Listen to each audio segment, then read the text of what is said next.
අයිබෝවන් සුබ සන්ධ්‍යාවක් අපේ සතියන්ත ඉරිදාවේ සුපුරුදු ලෙස මේ සූදානම් වෙන්නේ ඉරිදා සිත්නේ තසපුව වැඩසටහන ආරම්භ කරන්නට. අදත් ගෞරව නමස්කාර පූර්වකව ඔබේ සිත් සුවපත් කරමින් ඒ දහම් අමා ඔසුව ජීවිතයට ලං කරන්නට ඇරයුම් කළේ බෙලිහුල්ලොය සීල සමාහිත ආරණ්‍ය සේනාසන වාසී පූජනීය වන්දනීය බලංගොඩ රාධ ස්වාමීන් වහන්සේටයි. උන්වහන්සේ ගෞරව නමස්කාර පූර්වකව පිළිගෙන ඉරිදා සිත්නෙත් අසපුවේ ධර්මානුශාසනාව ආරම්භ කරන්නටයි සූදානම් වෙන්නේ. අපි හැමදිනම බුදුබණ අහන්නට සූදානම් වෙමු. පූජනීය බලංගොඩ රාධ ස්වාමීන් වහන්සේට ඇරයුම් කරනවා ධර්මානුශාසනාව පැවැත්වීම සඳහා. අවසරයි ස්වාමීන් වහන්සේ. සාදු සාදු සාදු.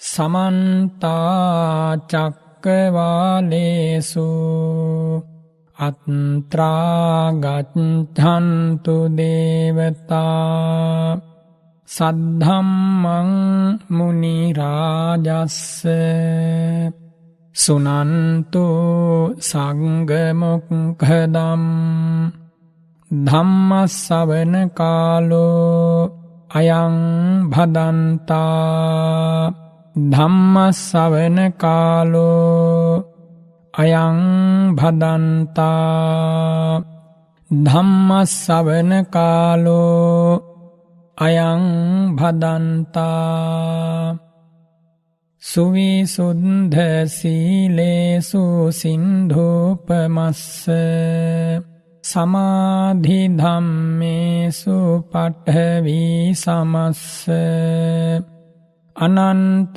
ඥානේසු ගගනූපමස්ස නමාමි සිරසා සිරිගෝතමස්ස පිරිසිදු සිල්කන්ද සමුදුර සේමා නිසල සමාධිය මිහිකත සේමා අනන්ත ඥානය අහසක් සේමා සිරිපා අභියස පිනිපා වේවා මෝහන්ධකාරේසු සුරියූපමස්ස සංසාර සෝතේසු සේතුපමස්ස දෝසප්පවාහේසු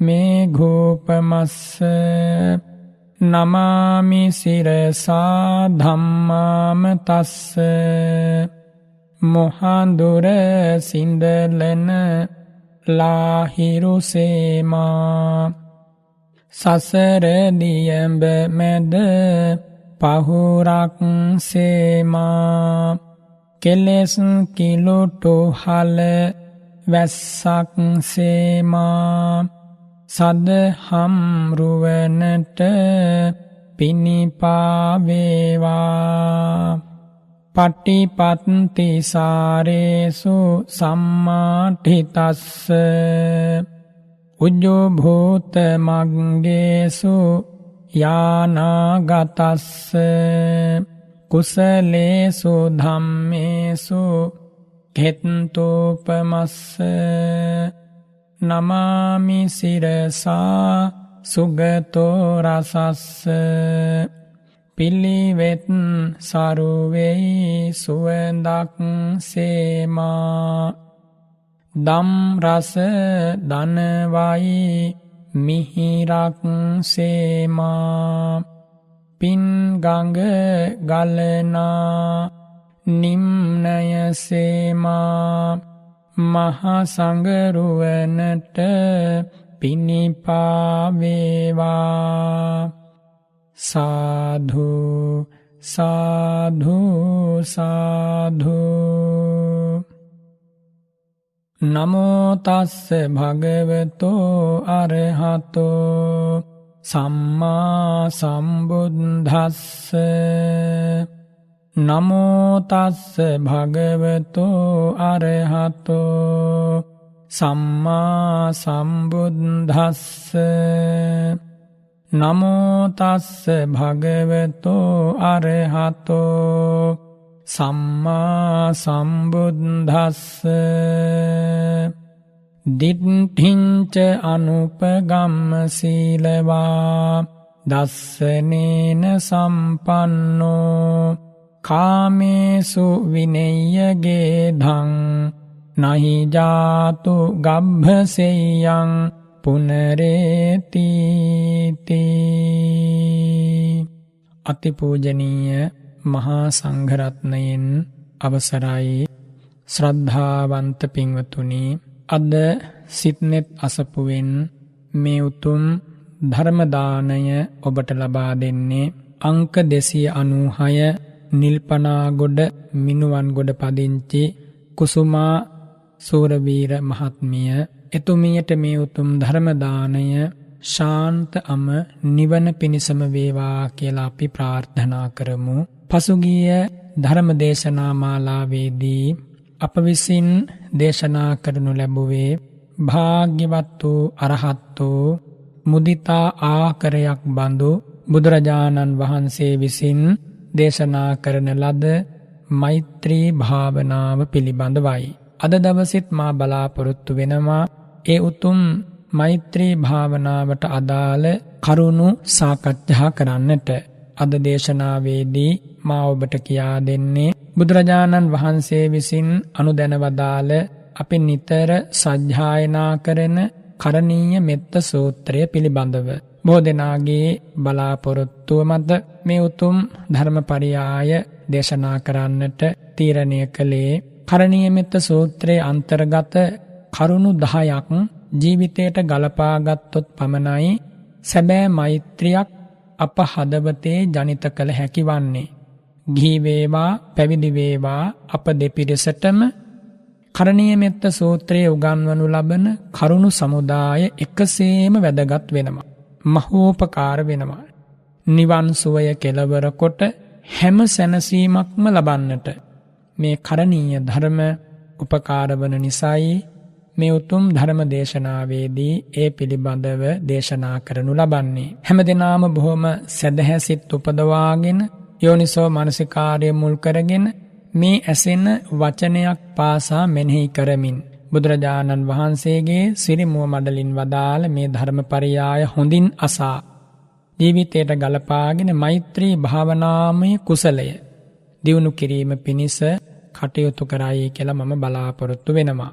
මේ උත්තම දේශනාව භාග්‍යවතුන් වහන්සේ විසින් දේශනා කරනු ලැබුවේ සවැත් නුවර දෙව්රම් මහා වනාරණේදී. ෂඩ්වර්ණ බුද්ධ රශ්මි මාලා දිගන්තයට පතුරුවමින් මහනෙල් මල් සුවඳ විහිදෙන ශ්‍රී මුඛ ගර්භය විවර කරලයි මේ අමා බණපදේ මතුවුනේ. දෙනෝ 1000කගේ හද సంతාන මෙත් සිසිලසින් පුරවා වූ මේ ධර්මපරියාය අසා එය ප්‍රගුණ කරමින් 500ක් ස්වාමින් වහන්සේලා මග ඵලලාභී ආර්යයන් වහන්සේලා බවට පත් වුණා. බුදුරජාණන් වහන්සේ මේ උතුම් ධර්මපරියාය ඒ උදෙසා වදාළ මෙලොවට පරලොවට ශාන්තිය ගෙන දෙන කාටත් එකසේම ප්‍රයෝජනවත් වන ධර්මපරියායක් බව සිහි කළ මනායි හැමදෙනාම. ඒ වගේම දෙවිවරු අමනුෂ්‍යවරු බොහෝම කැමති මේ කරණීය ධර්ම සමුදායට, කරණීය මෙත්ත සූත්‍රයට.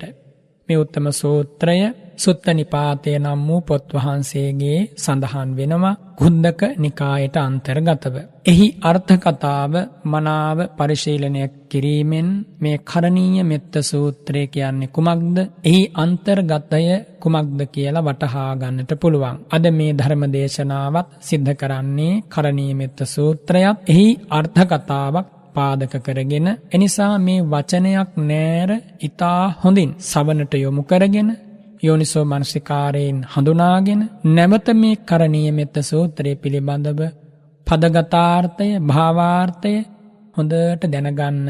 එය ඔබට මෙලොවට පරලොවට නිවනට එකසේම උපකාර වෙනවා.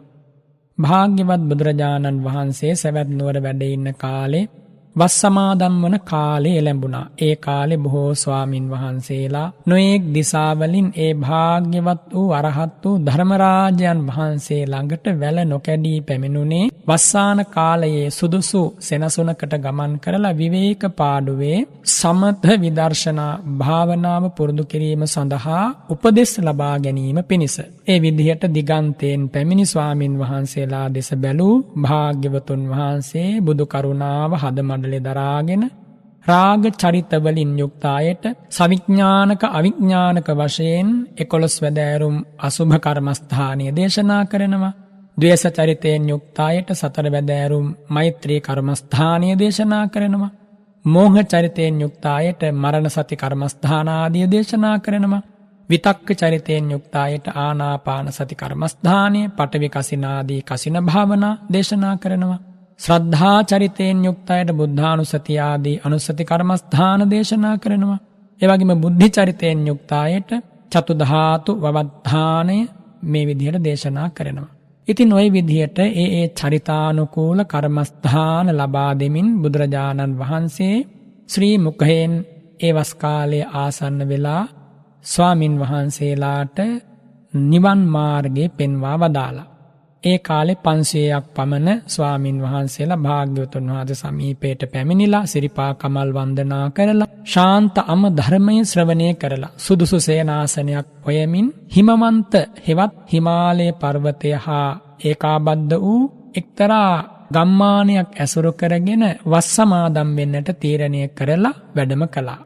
ඉතින් මේ ගමට වැඩම කළාට පස්සේ ටිකක් දුර බැහැරයි සවැත් නුවර ඉඳන් ඒ ගම්මානේ මිනිසු මේ ශාන්ත ඉරියව්වෙති සීල තේජසින් හාත්පස බබළුවන මහා සංඝරුවන දැකලා අප්‍රමාණ සතුටකටපත් වුණා. සතුටකටපත් වෙලා ඉදේව භන්තේ තේමා සංවසතහ අනේ ස්වාමීනි මේ වස්තුම් මාසේ අපේ ගම්මානේ ඇසුරු කරගෙන අර හිමාල පර්වත වන ලැබේ වාසය කරන්න අප විසින් චීවර පිණ්ඩපාත සේනාසන ගිලම්පස ස්වාමින් වහන්සේලාට පූජා කරනවා. ස්වාමින් වහන්සේලාගෙන් ධර්මය අහලා අපටත් පුළුවන් තිසරණේ පිහිටන්න සීලාදී පිළිවෙත්හි පිහිටලා ධර්මයේ ප්‍රගුණ කරන්න අපට අනුකම්පා කරන්න කියලා ආරාධනා කළා. ඉතින් මේ ස්වාමින් වහන්සේලා මේ ආරාධනාව පිළි අරගෙන ඒ වනාන්තරයේ ඒ මිනිසු විසින් ඉදි කරලා පූජා කරනු ලැබූ ඒ සෙනසුන්වල වාසය කරනවා.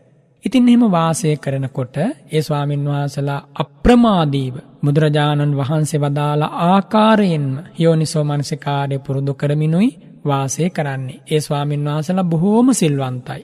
සීලවන්තානම් භික්ඛූනම් තේජේන විහත තේජා රුක්ඛ දේවතා අත්තනෝ විමානා ඕරුහිය දාරකේ ගයත්වා ඊතෝ චිතෝ විචරන්ති. ඒ වනාන්තරයේ හිටපු රුක්ෂ දෙවිවරු මහා ගස් ඇසුරු කරගෙන විමාන පහළ වී ඇති ඒ විමානවල සිටින රුක් දෙවිවරු ස්වාමින් වහන්සේලාගේ සීල තේජස නිසා ඒ ගස් යටට වෙලා භාවනා වඩනකොට ඒ සීල තේජස නිසා විමානවල ඉන්න බැරුව Tamanගේ දරුවන් අරගෙන එහෙ මේ හැසිරෙනවා. ඉතින් මේ දෙවිවරු කල්පනා කරනවා කදානුකෝ ගමිස්සන්ති මේ ස්වාමීන් වහන්සේලා කවද යයිද? කදානු බදන්තා ගමිස්සන්ති මේ ස්වාමීන් වහන්සේලා කවදානම් මේ වනාන්තරයෙන් ඉවත් වෙලා යයිද?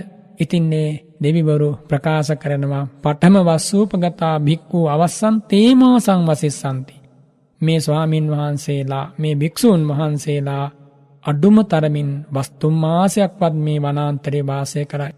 මයම් පනතාව චිරන් දාරකේ ගහිත්වා ඔක්කම්ම වසිතුන්න සක්කෝම අපි ඒ 3 මාසේ පුරාවට අපේ දරුවන් අරගෙන කොහෙද ජීවත් වෙන්නේ? හන්දමයම් භික්ඛූනම් භයානකං ආරම්මනං දස්සේම. එනිසා අපි සියලු දෙනාම එකතු වෙලා මේ භික්ෂූන් වහන්සේලාට භයානක බියජනක අරමුණු පෙන්වලා අපි මේ ස්වාමින් වහන්සේලා මේ වනලෑබෙන් පළවා හරිමු කියලා ඒ අමනුෂ්‍යයන් නැත්තම් ඒ දෙවිවරු කතිකා කරගත්තා. කතිකා කරගෙන ස්වාමින් වහන්සේලා රාත්‍රී කාලේ විශේෂයෙන් භාවනා කරනකොට තාම බියජනක භින්සනකානි යක්ඛරූපානි නිම්මිනිත්වා පුරතෝ තිට්ඨන්ති. තා බියජනක යක්ෂ රූපමවාගෙන ස්වාමින් වහන්සේලාට පෙනෙනසේ ඉන්නවා. භේරව සද්දංච කරොන්ති. තා භයානක ශබ්ද කරනවා. ඉතින් භික්ෂූන් වහන්සේලා ඒ රූප දැක්කලා ඒ ශබ්ද අහලා හදයන් පන්දි ස්වාමින් වහන්සේලාගේ හදවත සෙලවෙනවා, බය ඇති වෙනවා. දුබ්බන්නා චහේසුන් මේ බය නිසා දුර්වර්ණ වුණා. උප්පණ්ඩුක ජාතා පඬුවන් පැහැ ඇති ශරීරය ඇති වුණා. ඉතින් මේ ස්වාමින් වහන්සේලාට චිත්ත ඒකාග්‍රතාවයක් ඇති වුණේ නැහැ. එතකොට චිත්ත ඒකාග්‍රතාවය නැති වෙලා, බිය ඇති වෙලා, ඒ විදිහට බොහොම දි รา ගිය, වැහැරී ගිය ශරීරයෙන් වාසය කරනකොට ස්වාමින් වහන්සේලාගේ සති සම්මුස්සි සිහි මුලාව ඇති වුණා. තතෝ තේසම් මුද්ධස්සතිනං දුග්ගන්ධානි ආරම්මනානි පයෝජේසු. අන්න සිහි මුලාව ඇති වුණාට පස්සේ ස්වාමින් වහන්සේලාට ඊටාම දුගඳ ගන්ධාරම්මණයන් එළෙව්වා. ඒ කියන්නේ නාසයට ඊටා ප්‍රබල දුගඳක් එන්නට සැලැස්සුවා. තේසං තේන දුග්ගන්ධේන නිම්මතිය මානමිව මත්තලුංගං අහෝසි. ඒ දුගඳ කොච්චරද කියනවනම් ඉස්මොලය හරියට පෙළනවා වගේ මහා වේදනාවක් ආවා. ගාල් හා සීස වේදනා උපජ්ජෙන්සු. ඉතා බලවත් හිසේ අමාරු ඇති වුණා. ඉතින් ඒ ස්වාමින් වහන්සේලා ඉන්න අනතුරු ඕනෝන්ට මේ කාරණේ කියන්න පටන් ගත්තා. ඒ වෙනකන් කිව්වේ නැහැ.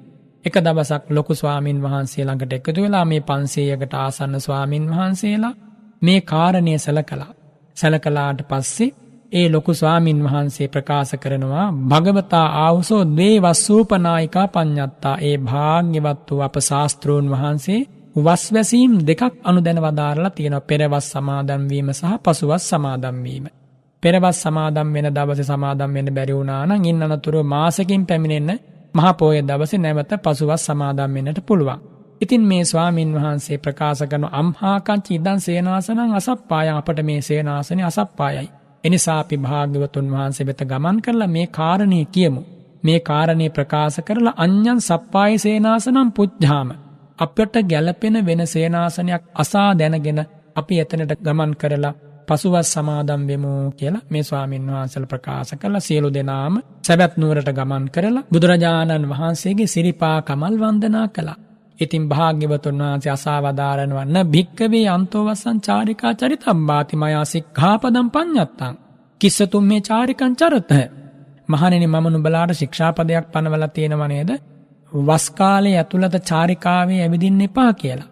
ඉතින් ඒ ස්වාමින් වහන්සේලා සියලු දේ ප්‍රකාශ කළා. භාග්‍යවතුන් වහන්සේ සර්වඥතා ඥානයෙන් සකල ජම්බුදීපේ අන්තමසෝ චතුපාද පීඨකට්ඨාන මත්තම්පි තේසං සප්පාය සේනාසනං ආද්දස. සර්වඥතා ඥානයෙන් විමසලා බැලුවා මේ 500ක් භික්ෂුන් වහන්සේලාට සප්පාය සේනාසනයක්, ගැළපෙන සේනාසනයක් මේ දඹදිව් තලයේ කොහෙද තියෙන්නේ කියලා. සෑම තැනකම විමසා බලනකොට වෙන කිසිම තැනක් පෙනුනේ නැහැ. බුදුරජාණන් වහන්සේ වදාරනවා න භික්කවේ තුම්හාකං අඤ්ඤං සප්පාය සේනාසනං අත්ථි.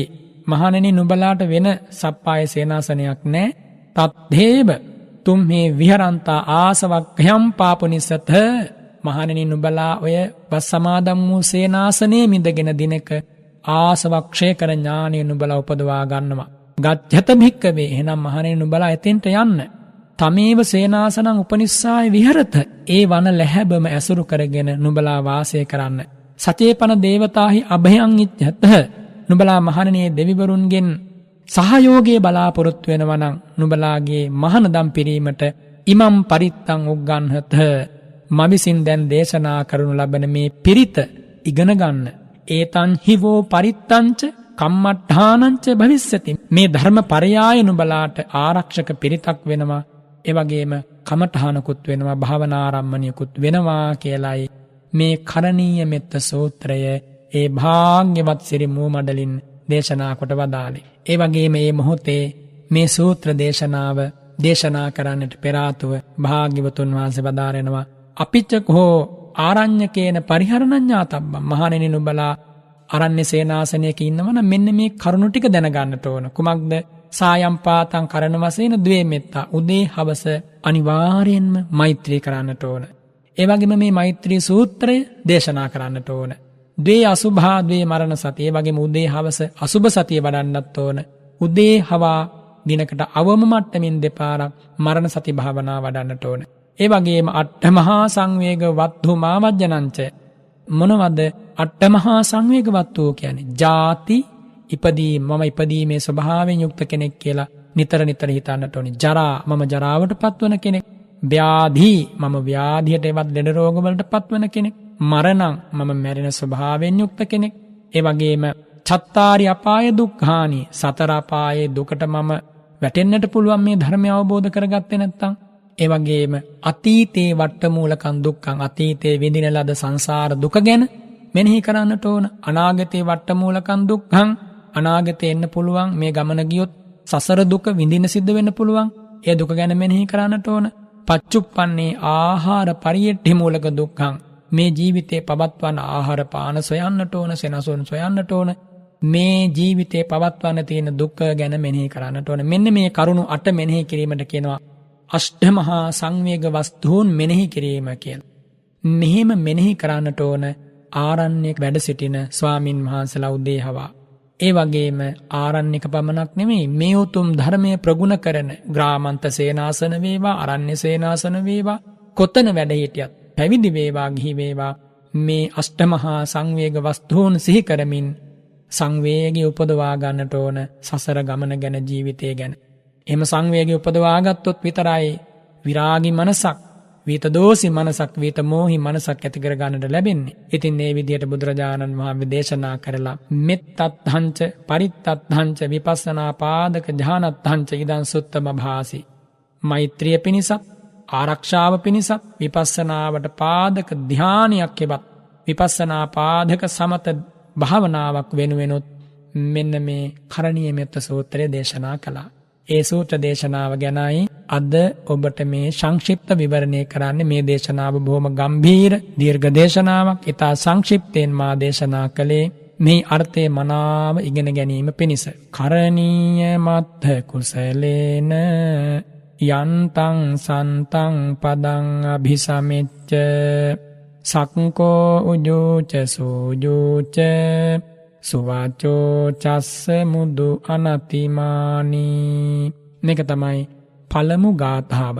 මේ ගාථාවේ සරල අදහව තමයි ශාන්ත වූ නිවනට එළඹ වාසය කරනු කැමැත්තා වූ, එවැගේම සීල සමාධි ප්‍රඥා සංඛ්‍යාත ත්‍රිශික්ෂා ප්‍රතිපත්තිය පිරීමෙහි දක්ෂ වූ භික්ෂුව විසින් සතර මාර්ග ඵල සංඛ්‍යාත යම් කල යුත්තක් වේනම් එය ඒකාන්තයෙන් කළ යුතු වෙයි. ඒ වගේම ඒ භික්ෂුව චතුරාර්ය සත්‍ය අවබෝධෙහිලා දක්ෂ කෙනෙක් වෙනවා. ඒ වගේම තුන්වන ප්‍රධානාංගේ හෙවත් අසට්ඨෝ අමායාවී යථා භූතං අත්තානං ආවිකත්තා සද්ධරිවා විඤ්ඤෝසුවා සබ්‍රහ්මචාරීසු කියන මෙන්න මේ කාරණෙන් සමන්නාගත වෙනවා. ඒ කියන්නේ ඍජු වෙනවා.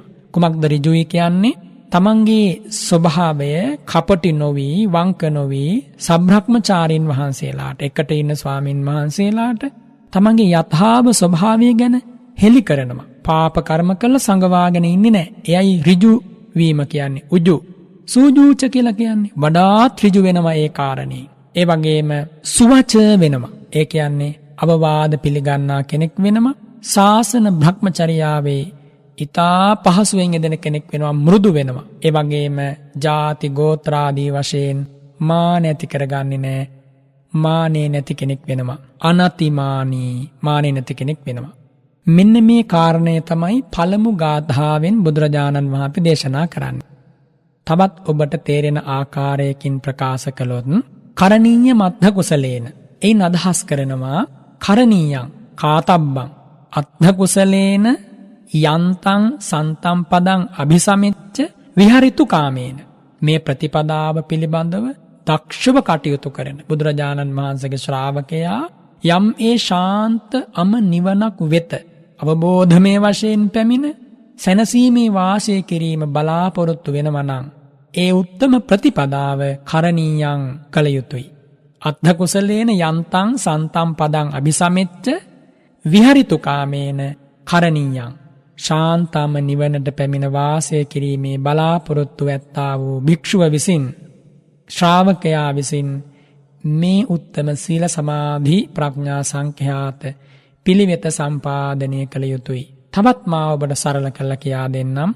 කුසලේන, ඒ කියන්නේ මේ ධර්ම මාර්ගෙහි කාරණා මනාව තේරුම් ගැනීමේ ඥානෙ හිමි දක්ෂයා විසින් යන්තං යම් ඒ සන්තම් පදං ශාන්ත පදයක් අභිසමෙච්ච අභිසමාගන්ත්වා, එහෙම නැත්නම් අවබෝධමේ වශයෙන් ප්‍රත්‍යක්ෂ කරගෙන විහරිතු කාමේන, ඒ ආධ්‍යාරයි. ඒ පදයේ තෙන්ට ගන්නට ඕන අර්ථ සම්පාදනය කරද්දී වාසය කරනු කැමැත්තා වූ භික්ෂුව විසින් අත්ථෝ ප්‍රතිපදාව, අත්ථෝති පටිපදා, මේ ප්‍රතිපදාව කරණීයං සම්පාදනය කළ යුතුයි. මෙය තමයි පළමු ගාථාවේ පළමු පදයේ අර්ථය. කරණීය මද්ධ කුසලේන යන්තං සන්තං පදං අபிසමෙච්ච කියන මෙන්න මේ පළමු ගාථාවේ පළමු අර්ධයේ තේරුම. මේ විදිහට ඔබ හිතට ගන්නකෝ. නිවන් මාර්ගයේ දක්ෂව කටයුතු කරන්නා විසින් යම් මේ ශාන්ත පදයක් අවබෝධ කරගෙන සැනසීමේ වාසය කිරීම බලාපොරොත්තු වෙනවා නම් සීල සමාධි ප්‍රඥා පිළිවෙත අනුගමනය කළ යුතුයි කියන එකයි පළමු පදයේ තේරුම. එහෙම බුදුරජාණන් වහන්සේ දේශනා කරලා ඉන් අනතුරුව ඒ නිවන සාක්ෂාත් කිරීම බලාපොරොත්තු වන ශ්‍රාවකයා විසින් කරුණු 14ක් ඒකාන්තයෙන් සම්පාදනය කළ යුතුයි කියලා වදාරනවා. අන්න ඒ කරුණු 14 පිළිබඳව දැන් අපි ඉගෙන ගනිමු. ඊට පෙර ආතුව අත්ථ කුසල කියන්නේ කාටද කියලා තේරුම් ගන්නට ඕන. අත්ථ කුසල අනත්ථ කුසල නමින් කරුණු දෙකක් තියෙනවා. යම් භික්ෂුවක් අනර්ථය අයහපත ඇතිවන විදිහට ශාසනය තුල කටයුතු කරනවා නම් එයාට කියනවා අනර්ථ කුසලයා කියලා. යම් භික්ෂුවක් මේ ශාසන ප්‍රතිපදාවේ දිනෙන් දින දියුණු වීම පිණිස කටයුතු කරනවා නම් එයාට කියනවා අර්ථ කුසල හේවත් ප්‍රතිපදාවේ දක්ෂ කෙනා කියලා. එතකොට යම් භික්ෂුන් වහන්සේ කෙනෙක් සීල විපත්තියකට හෝ ditthi විපත්තියකට හෝ ආචාර විපත්තියකට හෝ ආජීව විපත්තියකට පැමිණිලා මේවා තවත් ගැඹුරින් විස්තර කළ යුතුයි. නමුත් වෙලාවේ හැටියට එක්ක සීලේ පිළිහෙලාගෙන ඉන්නවා. එහෙම නැත්නම් විසම දෘෂ්ටියකටපත් වෙලා ඉන්නවා. එහෙම නැත්නම් ආචාර සමාචාර වශයෙන් ඉතා පහත් තත්වයකට වැටලා ඉන්නවා. එහෙම නැත්නම් වැරදි විදිහට ප්‍රත්‍ය සම්පාදනය කළ ජීවත් වෙනවා. මෙන්න මේ සතර බැදෑරුම් විපත්තීන්ටපත් වෙලා නොකළ යුතු දේ කරනවා. එහිදී ඒක වීසති විධං අනේසනං නිස්සය ජීවිකං කප්පේති කියලා භාග්‍යතුන් වහන්සේ වදාරනවා. භික්ෂුවක් විසින් වැරදි විදිහට ජීවත් වෙනවා නම් ආකාර 21ක් තියෙනවා. ඒ 21 ආකාරයෙන් යම් භික්ෂුවක් ජීවත් වෙනවා නම් එයා මේ ශාසනයේ අනර්ථ කුසලයේ කියලායි භාග්‍යතුන් වහන්සේ වදාරන්නේ. එයා අර්ථය ගැන දන්නේ නැහැ, අනර්ථයමයි සේවනය කරන්නේ. අනර්ථයේ කටයුතු කරන කෙනා. බුදුරජාණන් වහන්සේ ඒක වීසති අනේසනයන් දේශනා කරනවා. එහිදී මේ 21ක් වූ නොමනා සෙවීම් බුදුරජාණන් වහන්සේ සිද්ධ කරන්න එපා කියලා දේශනා කරනවා. මේවා පිළිබඳව අපි දෙවන වතාවක විස්තර වශයෙන් ඔබට කියලා දෙන්නම්. ඒ 21ක් වූ වේලු දාන, පත්ත දාන, පුප්ප දාන ආදී වශයෙන් සඳහන් කරන ඒ වැරදි දේවල් කළ යම් භික්ෂුවක් මේ ශාසනයේ චීවර පිණ්ඩපාත සේනාපන ගිලම්පස හොයනවා නම් එයා අනර්ථ කුසලයේ කියලායි භාග්‍යවතුන් වහන්සේ වදාරන්නේ. අත්ථ කුසල කියන්නේ කාටද? යෝපන ඉමස්මින් ශාසනයේ පබ්බජිත්වා අත්තානං සම්මා පයෝජේති. යම් කෙනෙක් මේ ශාසනයේ පැවිදි වෙලා මනාව ප්‍රතිපදාව යෙදෙනවා. අනේසනම් 5ය පෙර සඳහන් කළ 21ක් අනේසනයන් හැරදමා සිව් පිරිසුදු සීලය ආරක්ෂා කරනවා. ඒ සිව් පිරිසුදු සීලය සම්පාදනය කරද්දී ශ්‍රද්ධාවෙන් ප්‍රාතිමෝක්ෂ සංවර සීලයත්, සතිය මුල් කරගෙන ඉන්ද්‍රිය සංවර සීලයත්, වීරිය මුල් කරගෙන ආජීව පාරිශුද්ධ සීලයත්, ප්‍රඥාවෙන් යුක්තව ප්‍රත්‍යසන්නිසිත සීලයත් සම්පාදනය කරලා ඒ ස්වාමින් වහන්සේ මේ ශාසනයේ දක්ෂ ලෙස පිළිවෙත් පුරනවා. අන්නේ කෙනාට කියනවා අත්ථ කුසලේන කියලා කිව්වේ ආන්නේ කෙනා. මේ ශාසන ප්‍රතිපදාවේ දක්ෂ කෙනා යම් ශාන්ත පදයකට පැමිණ වාසය කිරීම බලාපොරොත්තු වේ නම් මේ ප්‍රතිපදාවේ අප්‍රමාදීව වැඩ කළ යුතුයි. ආන්නේකයි අත්ථ කුසල කියලා බුදුරජාණන් වහන්සේ වදාරන්නේ. ඊළඟට භාග්‍යවතුන් වහන්සේ වදාරනවා මේ අත්ථ කුසල නම් වූ ස්වාමින් වහන්සේ නැත්තන් ශ්‍රාවකයා ඉන් අනතුරුව කරුණු 14ක පිළිටන්නට ඕන. සක්කෝ උජෝච සෝජෝච සුවච්ච මුදු අනතිමානී කියලා පළවන ගාථාවේ දෙවන පදයේ ඒ සුදුසුකම් 6ක් භාග්‍යවතුන් වහන්සේ දේශනා කරනවා. සක්කෝ කියන්නේ කුමක්ද? සක්කෝ අස්ස දක්ෂ කෙනෙක් වෙනවා. කොහොමද දක්ෂ කෙනෙක් වෙන්නේ? කසින පරිකම්ම වත්ත සමාදානාදීසු අත්තනෝ පත්ත චීවර පටිසංකරණාදීසු යානිතානි සබ්‍රහ්මචාරීනං උච්චාවචානි කිංකරණීයානි තේසු අඤ්ඤේසුච ඒව රූපේසු සක්කෝ අස්ස දක්ඛෝ අනලසෝ සමද්ධෝ කියලායි දේශනා කරන්නේ. මේ ශාසනය තුල කිසුණු පිරියම් කිරීම හේවත් කසින භාවනාව සම්පාදනය කිරීම. ඒ වගේම වත් පිළිවෙත් තියෙනවා. ඒව මනාව සම්පාදනය කිරීම.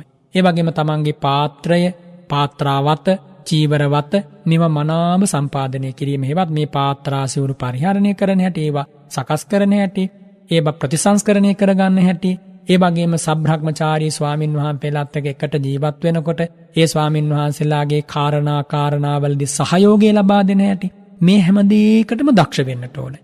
ඒ වගේම මහා සංඝරත්නය විසින් සිදු කරනු ලබන මෙබඳු වූ කටයුතු තියෙනවා. ශාසනය ඇතුලේ තියෙනවා විනය කර්ම, ඒ වගේ පොත් කිරීම, ඒ වගේම ධර්ම විනය ඉගැන්වීම, වත සම්පාදනය කිරීම, සීලය පිරිසුදු කර ගැනීම, ඇවැත් දෙසා ගැනීම, මේ වගේ තියෙනවා ස්වාමින් වහන්සේලා විසින් කළ යුතු කටයුතු ටිකක්.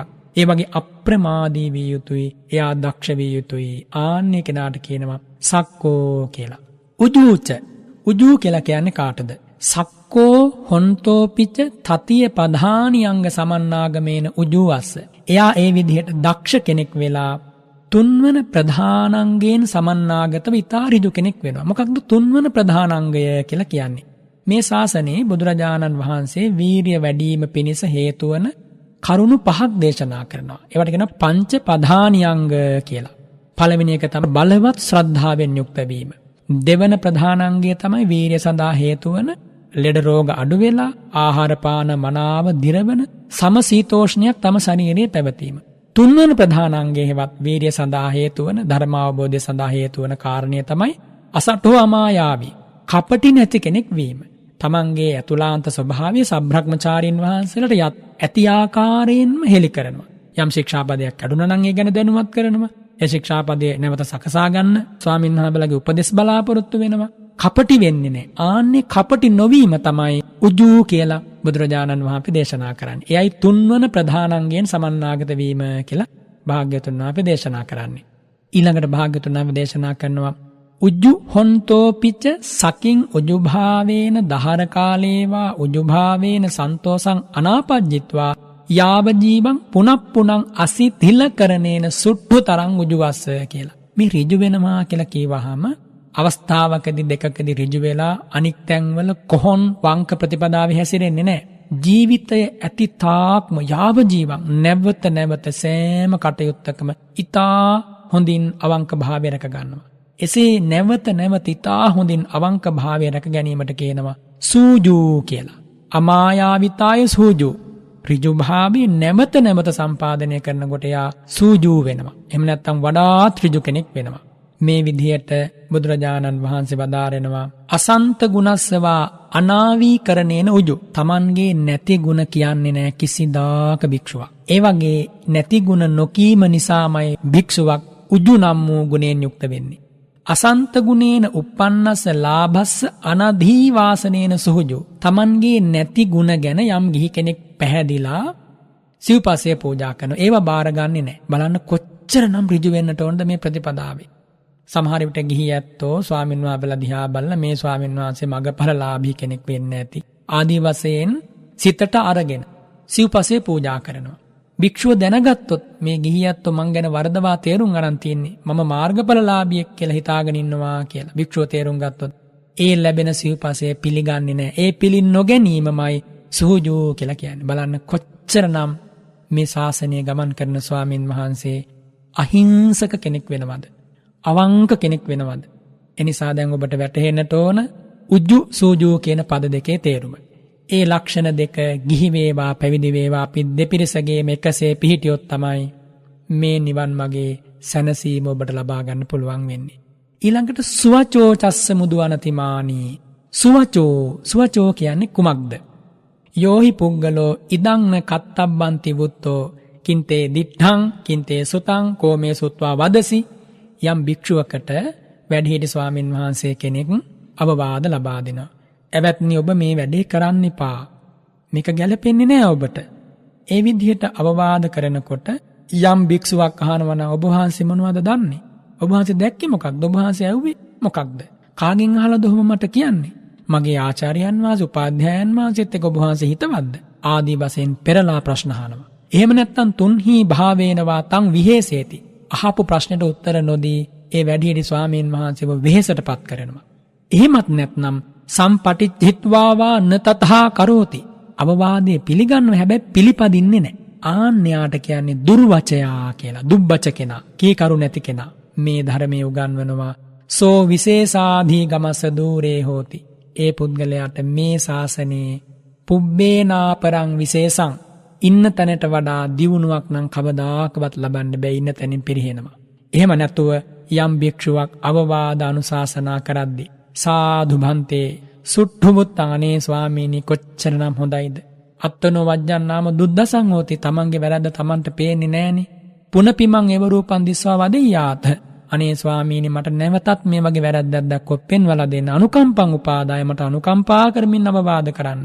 චිරස්සම්මේ තුම්හාකං සම්තිකා ඕවාදෝ ලද්දෝ. අනේ බොහෝ කාලෙකින් මට මේ වගේ අවවාදයක් ලැබුණේ කියලා අවවාද කරනකොට බොහෝම සුවච වෙලා කීකරු වෙලා ඒ අවවාදය පිළිගන්නවා. යථානු සිද්ධාංච පටිපජ්ජති. පිළි අරගෙන නිකන් ඉන්නේ නැහැ. ඒ අවවාදය තම ජීවිතයේ තුලින් පිළිපදිමින් පෙන්වනවා. සෝ විශේෂාධී ගමස්ස අවිදූරේ හොත. යාට කවදාකවත් ඉන්න තැනින් පහළට වැටෙන්න සිද්ධ වෙන්නේ නැහැ. දවසින් දවස සීල සමාධි ප්‍රඥා වශයෙන් දියුණු වෙනවා.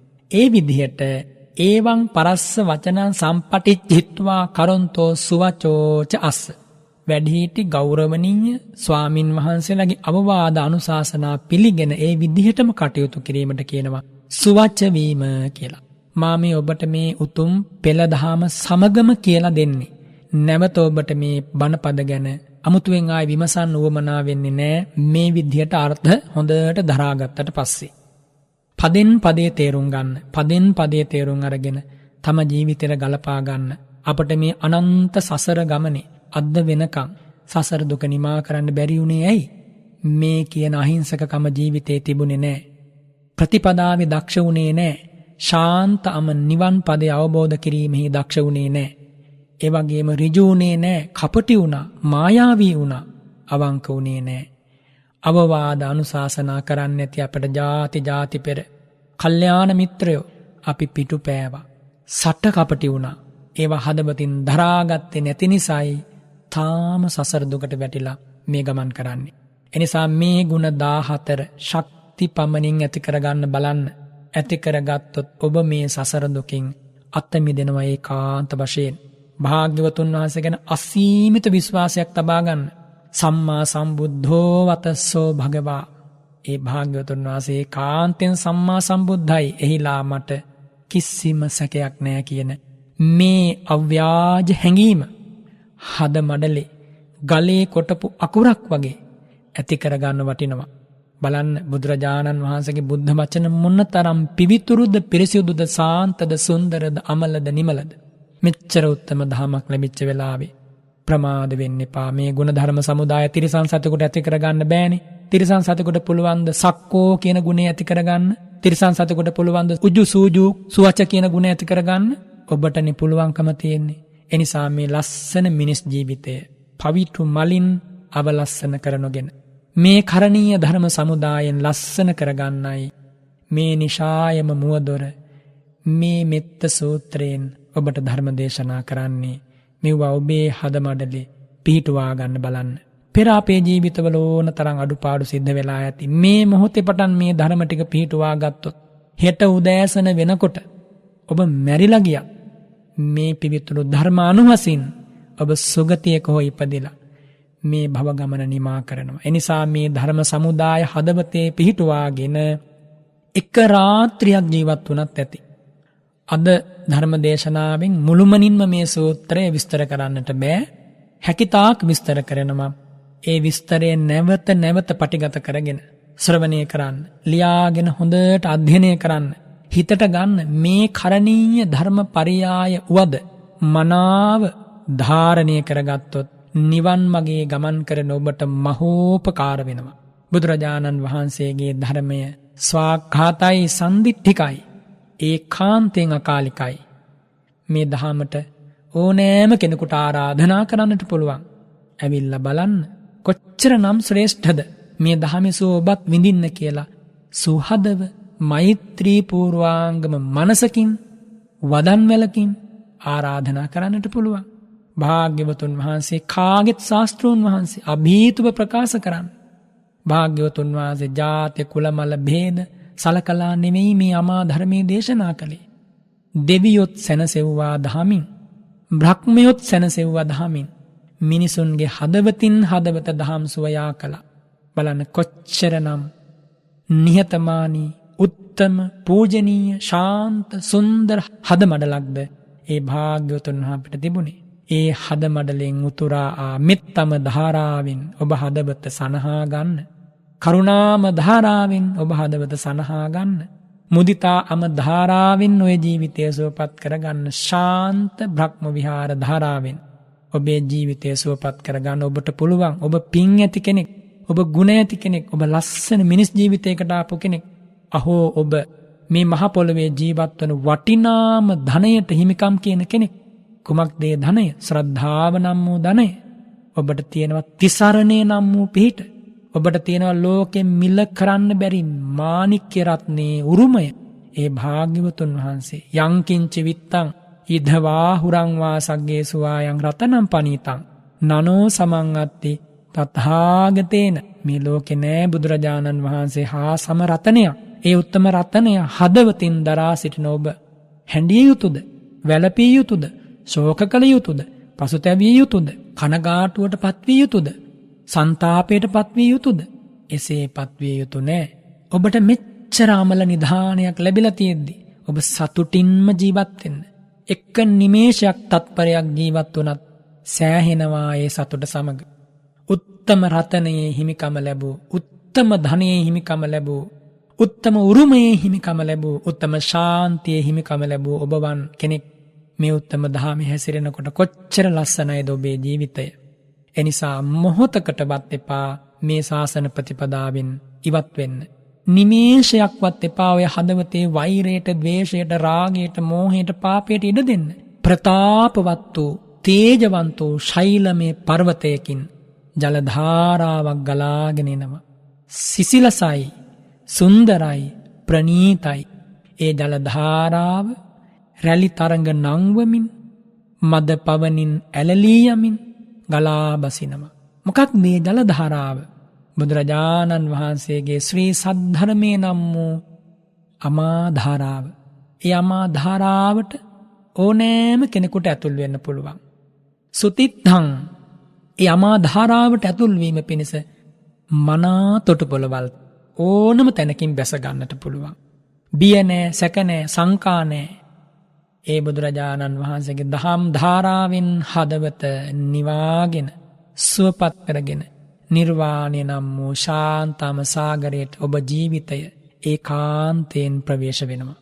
අවබෝධමය වශයෙන් ප්‍රවේශ වෙනවා. එනිසානේ ආනන්ද මහා ධර්ම භණ්ඩාගාරික ස්වාමින් වහන්සේ තම සිරිමුව මඩලින් වදාලේ දස බල සේලප්පභවා නිබ්බාන මහා සමුද්ද පරියන්තා අට්ඨංග මග්ග සලිලා ජින වචන නදී චිරං වහතු කියලා. මේ ගාථාව ලියාගෙන හැමදාම දෑත නළලේ තබා සජ්ජායනා කරන්න. දස බල සේලප්පභවා නිබ්බාන මහා සමුද්ද පරියන්තා අට්ඨංග මග්ග සලිලා ජින වචන නදී චිරං වහතු. මේ උතුම් ගාථාව හැමදාම ප්‍රාර්ථනාවක් ඇටියට සජ්ජායනා කරන්න. මේ උත්තම බුදු සසුන බොහෝ කලක් පවතිවා. බොහෝ දෙනාට සැනසුම් සුවය ලැබේවා. හැම දෙනාගේ හදවත් මෙත් සිසිලසින් පිරීයේවා. සම්බුදු ගුණ අම මිහිරෙන් ලෝ සතුන් සුවපත් වේවා කියලා හිතන්න පුළුවන්නේ. බුදුරජාණන් වහන්සේගේ මේ මధుර මනෝහර ශාන්ත අමා ධර්මය අහෝ මොන තරන්නම් ලෝ සතුන්ට ශාන්තියක්.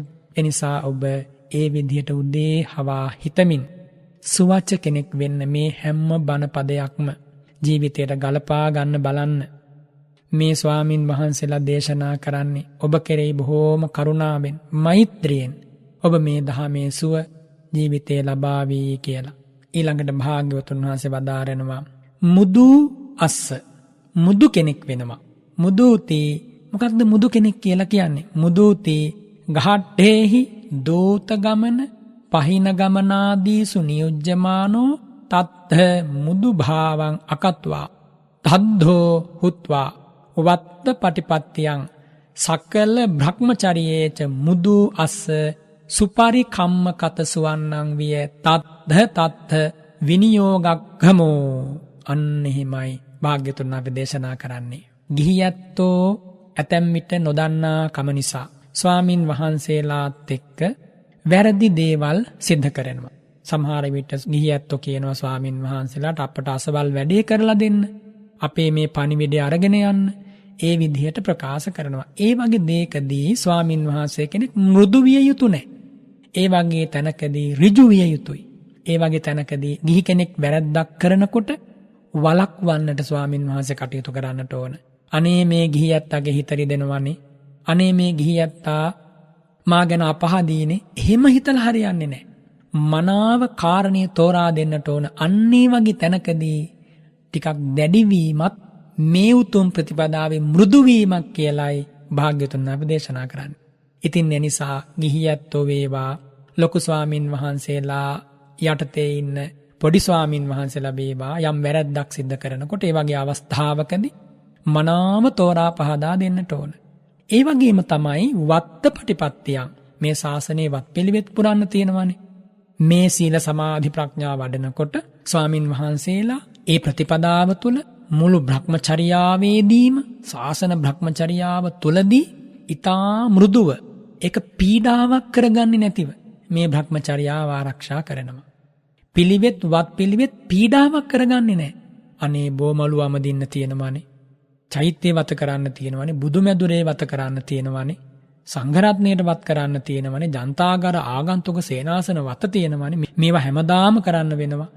හැමදාම අමදින්නට ඕන. හැමදාම මල් පූජා කරන්න ඕන. හැමදාම පහන් පිරිසුදු කරන්න ඕන.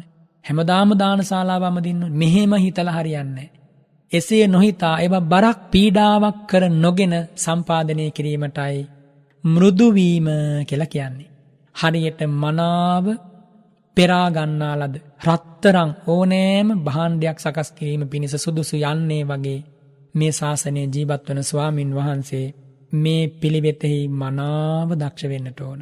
එයයි මෘදු වීම කියලා කියන්නේ.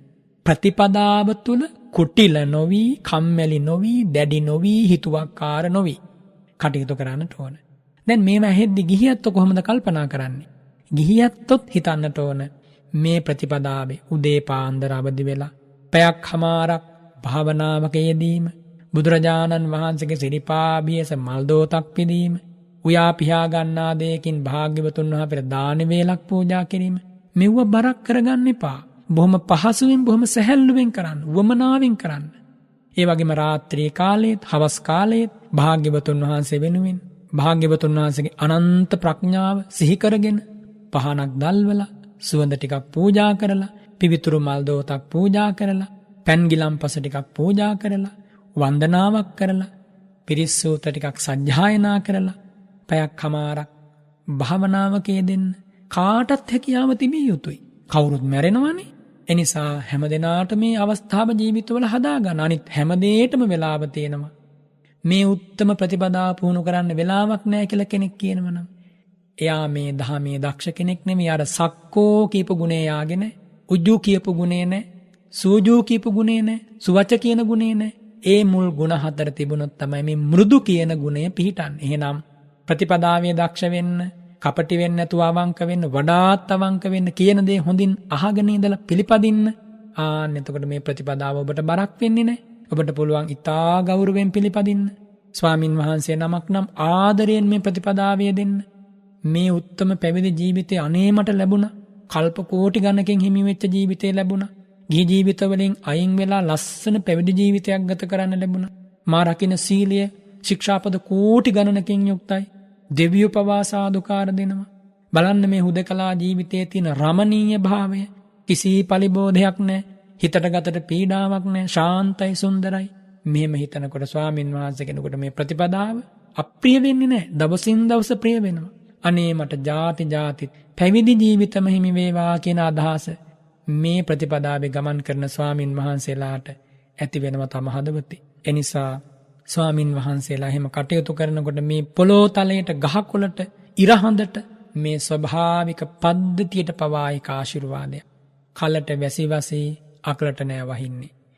භවභෝග මනාව පැසේවි, නොමනාව පැසෙන්නේ නෑ.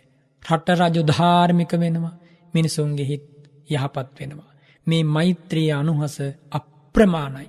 එනිසා එක හදවතක මෙත් සිසිලස මෙත්තම ධාරාව පැන්නගුණොත් හදවත් කීයක් සුවපත් වෙනවද. බලන්න ගෞතම ගෝත්‍රයේ උපන් සිද්ධාර්ථ ශ්‍රී නාමය ලැබූ සාරා සංඛ්‍ය කල්පලක්ෂයක් පාරමිදම් පිරූ අප මහාබෝසතාණන් වහන්සේ බුද්ධගයා පින්බිමේ හැම කෙලෙස් මල දුරු කර දමා දසමරුන් පරාජය කරලා ලෝතුරා බුද්ධරාජ්‍යයට වෙසක් පුන් පොහෝ දවසේ සිසිල් සඳ සෙවනේ සිසිලසේ පත්වෙලා අනන්ත ඥාන අනන්ත ගුණ අනන්ත ධන ධරමින් මිහි මඩල පවා කම්පා කරමින්නේ මේ උත්තම බුද්ධරාජ්‍ය පිහිටෙව්වේ.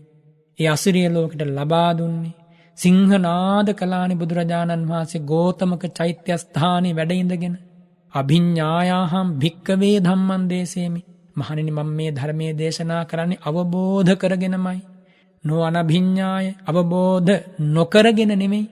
සනිදානාහම් භික්කවේ ධම්මං දේසේමි නෝ අනිදානං. මහණෙනි හේතු යුක්ති උදාහරණ කරුණු පරියාය කතා ඇතිවයි මම මේ ධර්මයේ දේශනා කරන්නේ. එසේ නොවී නෙමෙයි. සප්පාටිහාරියාහම් භික්කවේ ධම්මං දේසේමි නෝ අප්පාටිහාරියං. මහණෙනි මම මේ ධර්මයේ දේශනා කරන්නේ ප්‍රාතිහාර්ය සහිතවමයි. ප්‍රාතිහාර්ය රහිතව නෙමෙයි. තස්සමයම් භික්කවේ අභිඤ්ඤාය ධම්මං දේසේතෝ නෝ අනභිඤ්ඤාය. මහණෙනි විශිෂ්ඨඥානෙන් අවබෝධ කරගෙන ධර්ම දේශනා කරන කරුණු සහිතව ධර්ම දේශනා කරන ප්‍රාතිහාර්ය සහිතව ධර්ම දේශනා කරන මාගේ අනුශාසනාව කරණීයෝ පිළිපැදිය යුතුයිනේ. කරණීයෝ ඕවාදෝ කරණීයානුශාසනී. ඒ අවවාදේ අනුශාසනාවේ ප්‍රතිපදාව මහණෙනි පුරන්න පිළිපදින්න වටිනවා. අලංච පනවෝ තුට්ඨියා මහණෙනි නුඹලාගේ සතුටට නුඹලාගේ සැනසීමට අලං සෝමනස්සාය නුඹලාගේ ප්‍රීතියට මේ ශාසනය මේ ප්‍රතිපදාව ප්‍රමාණවත්නේ. නුඹලාට පුළුවන්නේ මහණෙනි සම්මා සම්බුද්ධෝ භගවා කියලා හිතන්න. ස්වාක්ඛාතෝ ධම්මෝ ධර්මයේ ස්වාක්ඛාතයි කියන මේ කරුණ ප්‍රතිවේධ කරගන්න නුඹලාට පුළුවන්. සුපටිපන්නෝ සංඝෝ සංඝරත්නය සුප්‍රතිපන්නයි කියලා හිතන්න පුළුවන්. මෙන්න මෙහෙම දේශනා කළා. බුදුරජාණන් වහන්සේගේ මේ දේශනාව අවසන් වෙද්දී මේ ප්‍රතිඥාව අවසන් වෙද්දී ඉමස්මින්ච පන වෙය්‍යා කරනස්මින් භඤ්ඤමානේ සහස්සී ලෝක ධාතු අකම්පිත්ත දස දහසක් පොළෝ තල දස දහසක් සක්වා වලලු කම්පා වුණා. ඇයි කම්පා වුනේ? ස්වාමීනි භාග්‍යවතුන් වහන්සේ සම්මා සම්බුද්ධයි කියලායි කම්පා වුනේ. ස්වාමීනි භාග්‍යවතුන් වහන්සේගේ ධර්මයේ ස්වාක්ඝාතයි කියලායි කම්පා වුනේ. ස්වාමීනි භාග්‍යවතුන් වහන්සේගේ සංඝ රත්නයේ සුපටිපන්නයි කියලායි කම්පා වුනේ. බලන්න බුදුරජාණන් වහන්සේගේ ශාසන මහත්වය, ධර්ම දායාදයේ මහත්, සංඝරුවනේ මහත්වය මෙච්චර සැනසීමක් ලැබිලා තිබෙදී ඔබ කොච්චරනම් සතුටකටපත් වෙන්නට ඕනද? බුදුරජාණන් වහන්සේ දේශනා කරන නිසා මේ ශාසන භ්‍රමචර්යාවේ කිසිදාක ප්‍රමාද වෙන්න එපා. කම්මැලිකමක් හිතන්න එපා. දිවි පරදුවට තබා පිළිවෙතේ යෙදෙන්න. සමතේ වෙනුවෙන් සමත භාවනා වෙනුවෙන් උත්සාහවත් වෙන්න. ඇතැම් විට අවුරුදු 5 10 15 20 30ක් සමාධියක් ඇති නොවෙන්න පුළුවන්. ඒ වුණත් ආපස්සට එන්න එපා. ඒ වුණත් උත්සාහය අතහරින්න එපා. ඒ වුණත් වීරිය අත්හරින්න එපා. අවුරුදු 20ක් හරි 30ක් හරි ගත වෙලා සමාධිය උපදිනවා සත්‍යයි. මේ ජීවිතේ නැත්තම් ඊළඟ ජීවිතේ හරි සමාධියක් පහළ කරගන්න මේ ප්‍රතිපදාව හිස්වන්නේ නැහැ, උපකාර වෙනවා. එනිසා උවමනාවෙන් ප්‍රතිපදාවේ දෙන්න මෘදු කෙනෙක් වෙන්න මේ පිළිවෙත සම්පාදනය කිරීම විශේෂයි. හැබැයි අකුසලයට මෘදු කෙනෙක් වෙන්න එපා. කුසලයට නම්‍යශීලී වෙන්න එපා මොනම මොහොතකවත්. කුසලයට උපරිමයෙන් හිස නමා ගරු කරමින් සම්පාදනය කරන්න. එයයි මෘදු වීම කියලා දේශනා කළේ මේ කරණීය ධර්ම සමුදායේදී. ඒ වගේම භාග්‍යවතුන් වහන්සේ වදාරනවා අනතිමානී. මානේ නැති කෙනෙක් වෙන්නට ඕන. මොකක්ද අනතිමානී කියන්නේ? අපිච්චපන අනතිමානී අස්ස ජාති ගොත්තාදීහි අතිමානවත්හුහි පරේනාති මඤ්ඤෙය්‍ය. තමන් උසස් කුලයකින් නික්මිලා පැවිදි වුණා. මම පොසත් පවුලකින් ඇවිල්ලා පැවිදි වුණේ. මම ශාක්‍ය වංශයට උරුමකම් කියනවා ආදී වශයෙන් හිතලා මේ ශාසනයේ මාන්නය ඇති කරගත්තොත් එයා ධර්ම මාර්ගයේ දිනෙන් දින පස්සට එන කෙනෙක්. ඉස්සරහට යන්නේ නැහැ. එනිසා මොනම කාරණයකින්වත් මාන්නයක් ඇති කරගන්නේ නැහැ. කිසිම හේතුවකින් මාන්නයක් ඇති කරගන්නේ නැහැ. ಜಾති වශයෙන්, ගෝත්‍ර වශයෙන්, කුල වශයෙන්, හැකියාවන් වශයෙන් කිසිම තැනක මාන්නයක් ඇති කරගන්නේ නැහැ. සාරිපුත්තත් හේරෝ විය චණ්ඩාල කුමාරක සමේන චේතසා විහෙරෙය්‍ය කියලායි වදාරන්නේ.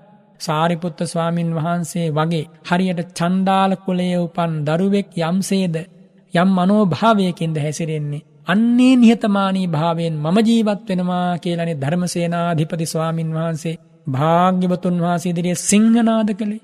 අන්න එහෙමයි මේ ශාසනයේ භික්ෂුව කටයුතු කරන්න ඕනේ. දැන් ඔබට පේනවා භික්ෂුව කියන්නේ කවුද කියලා.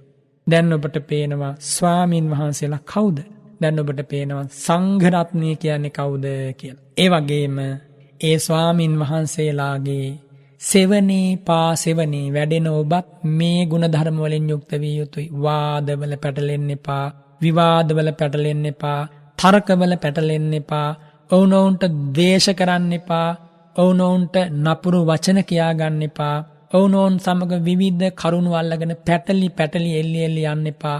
ඔය හැමදේම පසෙකදා මේ කරණීය ධර්ම සමුදාය ජීවිතයට සම්බන්ධ කරගන්න. ඒකාන්තයෙන් ඔබ මා නිවනින් සැනසෙනවා සත්‍යයි. අද මා මේ ධර්ම දේශනාවේදී කරණීය මෙත්ත සූත්‍රයේ පළමු ගාථා ධර්මයේ සරල අදහසයි මා මේ ඔබට කියා දුන්නේ. එනිසා මේ කරුණු ටික හදවතට හොඳට ගන්න. ඊළඟ ධර්ම දේශනාවේදී සෙසු කරුණු ටික පිළිබඳව ඔබට කියලා දෙනවා. මේ ධර්ම පරියාය ඔබ හදවතේ පිහිටාවා. ඔබට මේ ධර්ම පරියායෙන් අනන්ත ගුණ ඇති බුදුරජාණන් වහන්සේගේ ශාන්තම ජීවිතේ මිහිර දැනේවා. මහරහතන් වහන්සේලාගේ ආශ්චර්යමත් සුන්දර ජීවිතයේ අනුහස දැනේවා. අෂ්ඨාරි පුද්ගල මහා සංඝරුවනෙහි වටිනාකම දැනේවා. ඔබ හදවතේ මේ උතුම් ධම පිහිටාවා. ඔබ වෛර නැත්තෙක් වේවා, තරහ නැත්තෙක් වේවා, දුක් පීඩා නැත්තෙක් වේවා, සුවපත් වේවා. මේ උතුම් ප්‍රතිපදාවේ දක්ෂයෙක් වේවා, ඍජු කෙනෙක් වේවා, වඩාත් ඍජු කෙනෙක් වේවා, සුවච කෙනෙක් වේවා, මෘදු හදවතක් ඇත්තෙක් වේවා, නිහතමානී කෙනෙක් වේවා, අව්‍යාජ හදවතක් ඇත්තෙක් වේවා, ගුණධර්මවල මනාව පිහිටාවා. බඹසර රසය හදවත්වලට දැනේවා. ඉරිසියාවෙන් ඈත් වේවා, මසුරුකමින් ඈත් වේවා. ගුණධර්මම ඔබේ හදවතේ පිහිටාවා. හැම දිනාටම මේ උතුම් අනුශාසනාව මෙලොව නිවි සසර නිවා හැම දුක් ගිනි අවසන් කොට චතුරාර්ය සත්‍ය අවබෝධයෙන් භව ගමන නිමා කිරීම පිණිස වේවායි මම ප්‍රාර්ථනා කරනවා. අංක 296 නිල්පනාගොඩ මිනුවන්ගොඩ පදිංචි කුසුමා සූරවීර මහත්මියයි අද ධර්ම දානය ලබා දුන්නේ. අවුරුදු 22කට කලින් මිය ගිය සැම්සන් පේරිස් මහත්මයාට සහ එතුමියගේ නමින් මිය පරලොව ගිය සියලු දෙනාට පින් අනුමෝදන් කිරීමයි කුසුමා මහත්මියගේ බලාපොරොත්තුව. දේශකයන් වහන්සේටත් ශ්‍රාවක හැම දෙනාටමත් නෙත් FM කාර්ය මණ්ඩලයේ සියල්ලෝත් මේ ධම අවබෝධ කර ගනිත්වා කියන පිවිතුරු පැතුමෙන් ධර්ම දානය ලබා දුන් එතුමියගේ සම්‍යක් බලාපොරොත්තු පුරපස මෝරණ සඳ මඩලක්ෂයේ ඉෂ්ඨ වේවා සිද්ධ වේවා. සියලු ඥාතීහු දෙවියෝ මෙපින් අනුමෝදන් වෙත්වා. ඉදං වූ ඥාති නං හෝතු සුඛිතා හොන්තු ඥාතයෝ.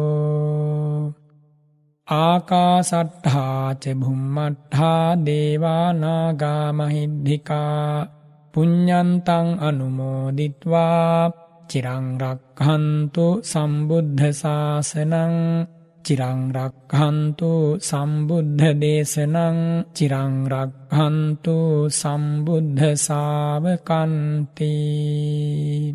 ධර්ම ශ්‍රවණානි සංසබලෙන් අතිපූජනීය ස්වාමින් වහන්සේලාට සදහැති ඔබ සියලු දෙනාට සිතක් ශාන්තියක් වේවා. මේ අමා ධමම අවබෝධ වේවා කියලා මම ආශිර්වාද කරනවා. සාදු සාදු සාදු. හොඳයි, අපි නැවතත් ඉරිදා සිත්නෙත් අසපුව වැඩසටහන සමගිනුයි සම්බන්ධ වන්නේ. ඉරිදා සිත්නෙත් අසපුවේ ධර්ම සාකච්ඡාවයි ආරම්භ කරන්නට බලාපොරොත්තු වෙන්නේ. විශේෂයෙන්ම ඔබ බෞද්ධයෙකු විදිහට වැඩි වශයෙන්ම දේශනා කරලා තිබෙන, සජ්ජායනා කරලා තිබෙන සූත්‍ර දේශනාව නැත්නම් පිරිත කුමක්ද කියලා අපි අපේ ශ්‍රාවකයන්ගෙන් ඇහුවොත් එහෙම ඔවුන් එක හෙලාම කියනවා, ගත්කරටම කියනවා, අපේ වචනෙන් කියනවා නම් ඒ තමයි කරණීය මෙත්ත සූත්‍රය කියලා. කරණීය මෙත්ත සූත්‍රය අපේ ජනතාවට බෞද්ධයනට බොහොම සමීප වූ සූත්‍රයක්. ඒ කරණීයමෙත්ත සූත්‍රයේ තිබෙන මෛත්‍රී සහගත මඟ පෙන්වීම අද දවසේදී දේශනාවට අන්තර්ගත කොට කරණීයමෙත්ත සූත්‍ර දේශනාවයි ඔබ සිත්නෙත් අසුපුව ධර්මානුශාසනාව තුළ ශ්‍රවණය කළේ. ඉදිරියේදී අපේ පූජනීය දේශකයාණන් වහන්සේ ඇසුරේ අපට තවත් කරණීයමෙත්ත සූත්‍ර දේශනාවේ ඉතිරි ගාථාවන් පිළිබඳව නැත්නම් ඉතිරි කොටස් පිළිබඳව අනුශාසනා ලබන්නට, ඒ අනුශාසනා තුළින් ඒ පිළිබඳ අවබෝධයක් ලබා ගන්නට වාසනාව ලැබෙනවා. ඒ නිසා ඒ වාසනාව දිගින් දිගටම ඉදිරියේදී ඔබට හිමි කර දෙනවා. ඒ සඳහා ඔබ යොමු වී සිටින වගේ අපි දන්නවා. අද අපි මේ ලැබෙන හෝරාව තුළදී වැඩි වශයෙන් ධර්මයේ පිළිබඳව සාකච්ඡා කරමින් අපේ දේශනාව ඇසුරු කොටගෙන වගේම අපේ ශ්‍රාවකයන් නොම කරපු ගැටළු වලටත් අවස්ථාව උදා කර දෙන්නට බලාපොරොත්තු වෙනවා. බොහොම ගෞරවයෙන් নমස්කාර පූරකව ඉරිදා සිත්නෙත් අසපුව ධර්ම සාකච්ඡාව වෙනුවෙන් නැවත වාරයක් පිළිගනු ලබනවා. බෙලිහුල්ලොය සීල සමාහිතාරණ්‍ය සේනාසන වාසී පූජනීය වන්දනීය බලංගොඩ රාධ ස්වාමීන් වහන්සේව. අවසර ස්වාමීන් වහන්සේ. ස්වාමීන් වහන්සේ මා ධර්ම සාකච්ඡාව ආරම්භ කරන මොහොතේ කරණීයමෙත්ත සූත්‍ර දේශනාවෙන් ඔබ වහන්සේ අද අනුශාසනාව සිදු කළ නිසා ඒ වෙතට යොමු වෙන්නට කැමැති ස්වාමීන් වහන්සේ. දැන් අපි බෞද්ධයෝ විදියට තුන් සූත්‍ර පිළිබඳව වැඩි අවබෝධයක් තිබෙන. අවබෝධය කෙසේ වෙතත් වැඩි වශයෙන්ම බෞද්ධ ජනතාව හඳුනන්නේ තුන් සූත්‍රය. කරණීයමෙත්ත සූත්‍රය, එතකොට රත්න සූත්‍රය, ඒ වගේම මහා මංගල සූත්‍රය. අපේ හැමදෙරනේ මේ තුන් සූත්‍ර දේශනාවේ තිබෙන වැදගත්කම කුමක්ද ස්වාමීන් වහන්සේ? බෞද්ධයනට මෙතරම්ම මේ තුන් සූත්‍රයේ වැදගත් වෙලා තිබෙන්නේ. දැන් අපි ගත් කරටම පිරිත් කියනවා කියලා කියනකොටම කියන්නේ තුන් සූත්‍රයේ දේශනා කරනවා කියලා. ඉතින් එහෙම බොහොම මේ සමීප බවක් අපේ ජනතාවට මිනිසුන්ට මේ තුන් සූත්‍රය ඇසුලේ ගොඩනැගිලා තිබෙන්නේ ඇයි ස්වාමීන් වහන්සේ? මේ තුල විශේෂත්වයක් තිබෙනවාද කියන කාරණය අපට පහදලා දෙන්න ස්වාමීන් වහන්සේ ධර්ම සාකච්ඡාව ආරම්භයේදීම. සියලු දෙනාටම තෙරුවන් සරණයි. අතිපූජනීය මහා සංඝරත්නය ඇතුළු මේ උතුම් ධර්ම සාකච්ඡාවට සවන් දෙන හැම දෙනාට අමා ධර්මාවබෝධය පිණිස මේ බණපද හේතු වේවා කියලා මම පළමු කොට ප්‍රාර්ථනා කරනවා. පින්වත් වරුණ, පිරිත් පොතේ තියෙන සෑම සූත්‍රයක්ම පාසා පෙර හිටපු අපේ ගෞරවනීය ස්වාමින් වහන්සේලා ත්‍රිපිටකය ඇසුරු කරගෙන තමයි සංග්‍රහ කරලා තියෙන්නේ. එතකොට එතෙන්දි විශේෂ කරුණු ඒ ස්වාමින් වහන්සේලා සලකලා තියෙනවා. එකක් තමයි වරුණ. දැන් තුන් සූත්‍රය ගැන වරුණ ඇහුවේ. තුන් සූත්‍රය කියන්නේ කරණීයමෙත්ත සූත්‍රයයි, මහා මංගල සූත්‍රයයි, රතන සූත්‍රයයි කියන මේ සූත්‍ර තුන. එතකොට අපේ ජන සමාජයේ මේ සූත්‍ර තුනට අතිමාත්‍ර ගෞරවයක් තියෙන මිනිස්සු අතර බොහෝ දෙනාට මේ සූත්‍ර ධර්මතා තුන කටපාඩමේම තියෙනවා වරුණ. ඒක සෑහෙන සතුටක්. ඒකට හේතුව තමයි වරුණ දැන් මහා මංගල සූත්‍රයෙන් දේශනා කරන්නේ භාග්‍යවතුන් වහන්සේ ගිහි පැවිදි දෙවි මිනිස් හැමදෙනාටම පොදුවේ අවශ්‍ය කරන ගුණධර්ම සමුදායක්.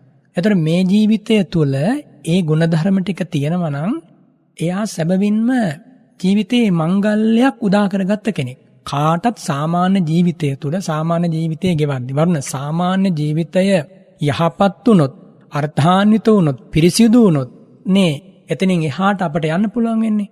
සමත විදර්ශනා වඩමින් මේ බෝධිපාක්ෂික ධර්ම දියුණු කරන්න පුළුවන් වෙන්නේ. ඒ සඳහා අවශ්‍ය ප්‍රාථමික මූලික ප්‍රවේශය මහා මංගල සූත්‍රයෙන් භාග්‍යතුන් වහන්සේ උගන්වා වදාරනවා. ඒ කියන්නේ මුල ඉඳන්ම පුද්ගලයෙකුගේ ජීවිතයක් සකස් කරගෙන ඇවිල්ලා අවසානයේ වරුණ මහා මංගල සූත්‍රයේ උගන්වනවා.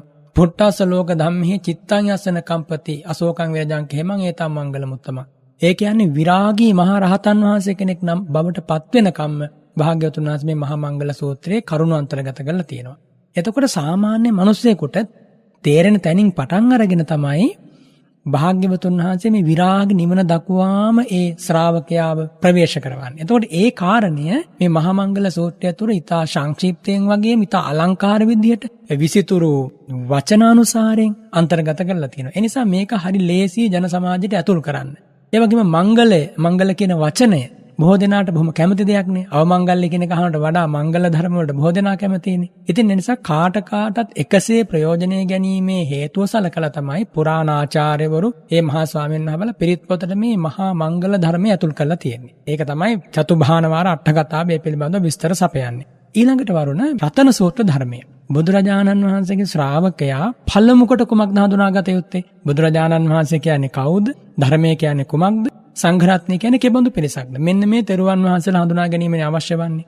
එතකොට තෙරුවන් වහන්සේලා හඳුනා ගනිද්දී වරුණ තෙරුවන් වහන්සේලාගේ ගුණ සමුදායනේ අපි ඉස්සෙල්ලාම හඳුනා ගන්නට ඕනේ. ඒ තෙරුවන් වහන්සේලාගේ අසීමිත ගුණස්කන්ධය සංක්ෂිප්ත වශයෙන් සටහන් වන ඒ සටහන තමයි රතන සූත්‍රය කියලා කියන්නේ. එතකොට රතන සූත්‍රයේ තියෙන මේ ගාථා ටික යම් කිසි කෙනෙක් මුලපටන් අග දක්වා හරිහැටි අධ්‍යයනය කළොත් බුදුරජාණන් වහන්සේගේ ගුණ ධර්මයේ ගුණ සංඝරත්නයේ ගුණ බුදුසිරි මුව මඩලින්ම දේශනා කරපු හැටි දැක ගන්න ලැබෙනවා. එනිසා ඒ තෙරුවන් ගුණ වගේම වරුණ දෙවෙනි එක තමයි සාමාන්‍ය ජන සමාජයේ මිනිසුන්ට නොඑක අවස්ථාවල විපත් පැමිණෙනවා, කරදර පැමිණෙනවා, බාධා පැමිණෙනවානේ. ඉතින් මිනිසු හැම වෙලාවකම මේ ධහම තුලින් එදිනෙදා ජීවිතයට පිටක් බලාපොරොත්තු වෙනවනේ වරුණ. ඒක ඇති වරදකුත් නැහැනේ. අන්නේ පිහිට ඒ ආරක්ෂාව පරිසමන්තතෝ තායති රක්ඛතිති පරිත්තං කියපු ඒ හාත්පස ආරක්ෂාව ඒ රතන සූත්‍ර ධර්මපරියාය සජ්ජායනා කරන ශ්‍රාවකයාට ලැබෙනවා. සැබවින් මේක සත්‍යක්‍රියාවක්. මිහි මණ්ඩල හඬවන ලද සත්‍යක්‍රියාවක්. බුදුසිරි මුවමල්ලින් තුන්බිය දුරු කිරීම වශයෙන් වදාළ සත්‍යක්‍රියාවක්. ඒ ධර්මයේ භාවිතයට ගැනීම වරුණ මේ ජීවිතයේ සුවපත් භාවයේ පිණිස අමනුෂ්‍යයන්ගේ කරදර වලින් දුර්භීක්ෂ විපත් වලින් ඒ වගේම රෝග බියෙන් ආරක්ෂා වෙලා ජීවත් වීම පිණිස වැදගත් වෙනවා ලෞකික ජීවිතයට. ඒ වගේම වරුණ තෙරුවන් ගුණ භාවනාව වඩන්නට රතන සූත්‍ර ධර්මපරියාය මහෝපකාරයි. ඉතින් ඒ කාරණයෙන් තමයි රතන සූත්‍රයේ විශේෂයෙන් තුන් සූත්‍රයට අපි ඇතුළත් කරගෙන බොහෝ කලක පඩන් අපේ ජන සමාජයේ ගිහි පැවිදි සියලු දෙනා භාවිතයට ගන්න. ඊළඟට වරුණ කරණීය මෙත්ත සූත්‍රය. දැන් අපි සාකච්ඡා කරමින් ඉන්නේ ඒ සූත්‍රයනේ. මේ කරණීය මෙත්ත සූත්‍රයෙන් කියලා දෙන්නේ වරුණ මෛත්‍රී භාවනාව තුළින් ධ්‍යාන උපදවල එය පාදක කරගෙන විපස්සනා භාවනාව දියුණු කළ ඒ ඔස්සේ මඟඵල ලබා සසර දුකින් අත මිදීම තමයි කරණීය මෙත්ත සූත්‍රයේ සාරාංශය. ඒ උදෙසා පුහුණු වෙන ශ්‍රාවකයාගේ තිබිය යුතු ගුණධර්ම සමුදායක් තමයි මේ කරණීය මෙත්ත සූත්‍රය සාකච්ඡා කරන්නේ. ගුණධර්ම 14ක් ගැන සාකච්ඡා කරන වරුණ ඉතාම ගැඹුරින්.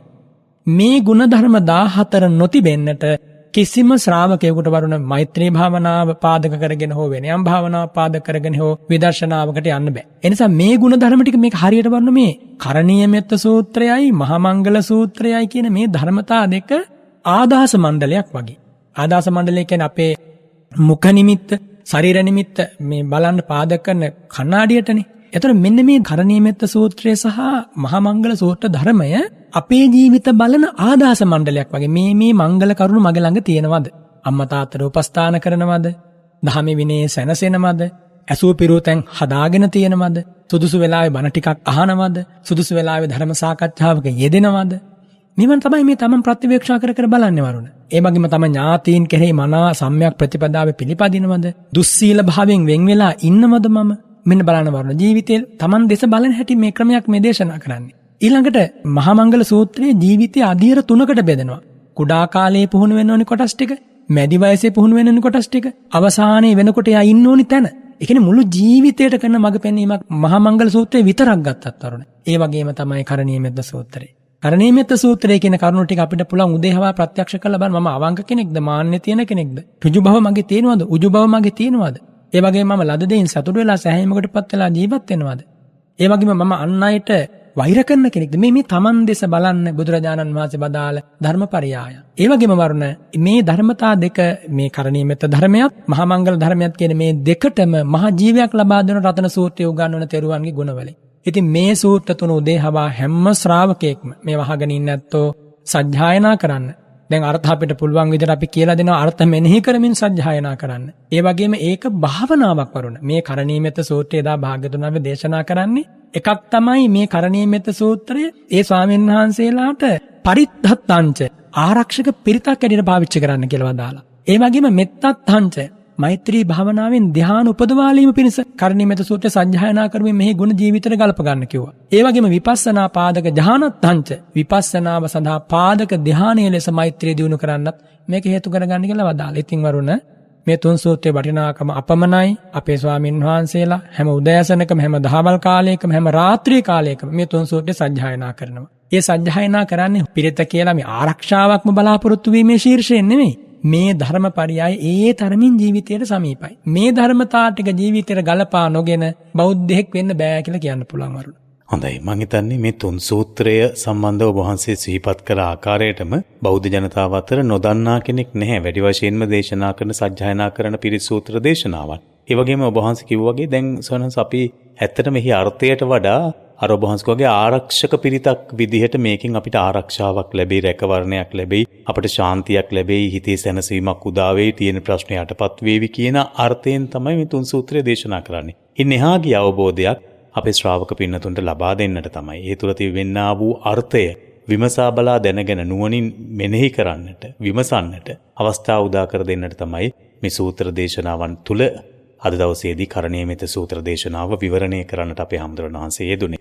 අපේ ස්වාමීන් වහන්සේ දැන් රතන සූත්‍රය පිළිබඳව ඔබ වහන්සේ අර සිහිපත් කරපු කාරණාවකදී දැන් එය සත්‍යක්‍රියාවක් විදියට මිහිමඩල කම්පා කරමින් ඔබ වහන්සේ සිහිපත් කළා. මිහිමඩල කම්පා කරපු සත්‍යක්‍රියාවක් බවට පත් වුණා කියලා. දැන් ස්වාමීන් වහන්සේ දැන් මේ තුල ඒ සත්‍යක්‍රියාවක් ලෙසින් ගොඩනගන්නට, එහෙමත් නැතිනම් මේ තුන් සූත්‍රයේ ඇසුරේම අපි පිහිට ආරක්ෂාව රැකවරණේ බලාපොරොත්තු වන්නට අප තුලත් ඒ ගුණධර්මයන් යම්තාක් දුරකට හෝ වැඩි තිබිය යුතුද? තුනුරුවන් පිළිබඳ අචල වූ ගෞරවයේ ශ්‍රද්ධාව අපේ හිතේ තිබෙන්නට ඕනාද? එහෙම නැතිනම් අපිට ඒ අවස්ථාවේදී පමණක් අපි මේ සූත්‍ර දේශනා ප්‍රායෝගිකව යොදා ගන්නට නැත්නම් ඒ සූත්‍ර දේශනා සජ්ජායනා කිරීම තුළින් අපිට ඒ තුල ලැබෙනා වූ ආරක්ෂාව කෙබඳුද කියන කාරණයක් අපිට පහදලා දෙන්නකෝ ස්වාමීන් වහන්සේ. මොකද සමහරු අවශ්‍යතාවයේදී විතරක් පිරිතට යොමු වෙන මෙතුන් සූත්‍රයට යොමු වෙන ඒ සඳහා ආරක්ෂාව බලාපොරොත්තු වෙන අවස්ථාවන් තිබෙනවා. එහි ප්‍රතිඵලයක් ලබන්නට හැකියාවක් තිබෙනවාද අපේ ශ්‍රාවකයන්ට?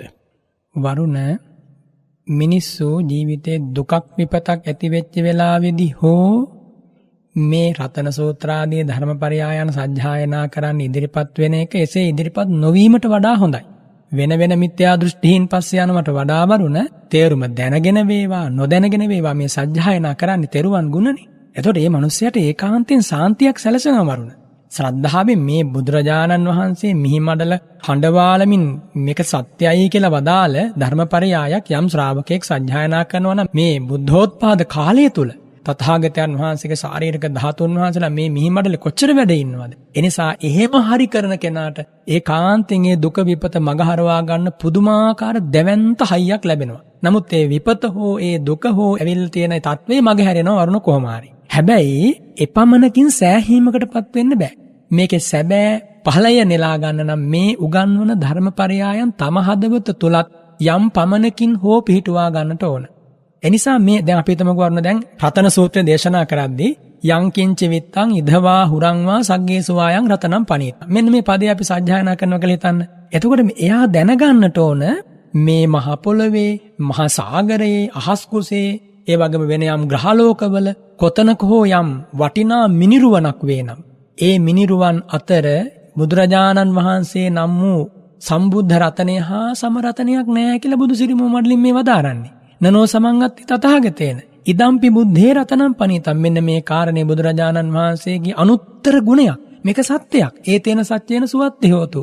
ඒ සත්‍යයේ බලයෙන් ඔබට සෙත් වේවා. මෙන්න මේ පද ටිකේ තේරුම යම් පමණකින් නෝ හදවතට කාවද්ද ගන්න ඕනි. වරුණ මේ රතන සූත්‍ර සජ්ජායනාව කියන්නේ තන්නේ කරම තෙරුවන් ගුණ භාවනාවක්. මේ ගැන දන්නා ශ්‍රාවකයාට ඊටාම නිමිච්ච මනසකින් පදෙන් පදේ අර්ථ සම්මර්ෂණය කරමින් මේ සූත්‍රය සජ්ජායනා වෙලා ඉවර වෙනකොට පුදුමාකාර බුද්ධාලම්බන ප්‍රීතියක් ඇති වෙනවා. එයි වරුණ මේ ප්‍රකාශය මොන ශාස්ත්‍රවරයාද මේ මිහිමඩලේ කරලා තියෙන්නේ? මේ ලෝකයේ ඇති සියලු වස්තුන් අතර තථාගතයන් වහන්සේ නම් වූ වස්තුව හා සම වස්තුවක් නැහැ කියලා. මේ වගේ මේ අර්ථය දැනගෙන සජ්ජායනය සමග ඊටා ගැඹුරු යෝනිසෝ මනසිකාරයක් ඇති වෙනවා. ධර්ම අර්ථ සම්මර්ෂණය වෙනවා. අන්න එතකොට තමයි වරුණ දේශනා කරන්නේ ලබති අත්ථ වේදං ලබති ධම්ම වේදං ලබති ධම්මෝපනිසිතං පාමොජ්ජං. ඒ කියන්නේ දැන් මෙයා මේ අර්ථය දැනගෙන සජ්ජායනා කරනකොට එයාට හේතුඵල ධම පිළිබඳව බුදුරජාණන් වහන්සේ අරහං කියන්නේ ඇයි කියලා එයාට හේතු වශයෙන් වැටහෙනවා. මෙන්න මේ හේතුව නිසා තමයි භාග්‍යවතුන් වහන්සේ අරහං කියලා දේශනා කරන්නේ. මේ රතන සූත්‍රය දේශනා කරගෙන යද්දි සිද්ධ වෙන සිද්ධාන්තය වරුණ මනස ඇතුලේ. ඒ විදිහට සජ්ජායනා කරගෙන ගියාට පස්සේ ඔන්න එයාට ධම්ම පීතිය ඇති වෙනවා. මේ ධර්ම සජ්ජායනය සමග පුදුමාකාර ප්‍රීතියක්. ප්‍රත්‍යක්ෂ වශයෙන් වරුණ හිසේ කැක්කුමක් වේවා, ශාරීරික ආබාධයක් වේවා, මේ වගේ ලෙඩක් දුකක් හැදිච්ච වෙලාවක හිතනවා වරුණ අද නම් වන්දනා කරන්න තමාරුයි. අද ටිකක් අපහසුයි වෙහෙසයි කියලා. හැබැයි ඉවසීමෙන් මුලින් අමාරුවෙන් හරි කරලා පිරිත් ටික සජ්ජායනා කරලා ඉවර වෙනකොට වරුණ අර තිබ්බ රෝගාබාධ කොහෙන් ගියාද නැහනේ. මේ ප්‍රත්‍යක්ෂ සිදුවීම් වරුණ. ඉතින් ඒ නිසා මේ තෙරුවන්ගේ ගුණ ටික තාම ජීවමානයි. මේව එකක්වත් මැරිලා නැහැ. මලගම් ගිහිල්ලා නැහැ. කවුරු හරි කෙනෙක් හිතනවා නම් ඒක අන්ධ භූත චින්තාවක්.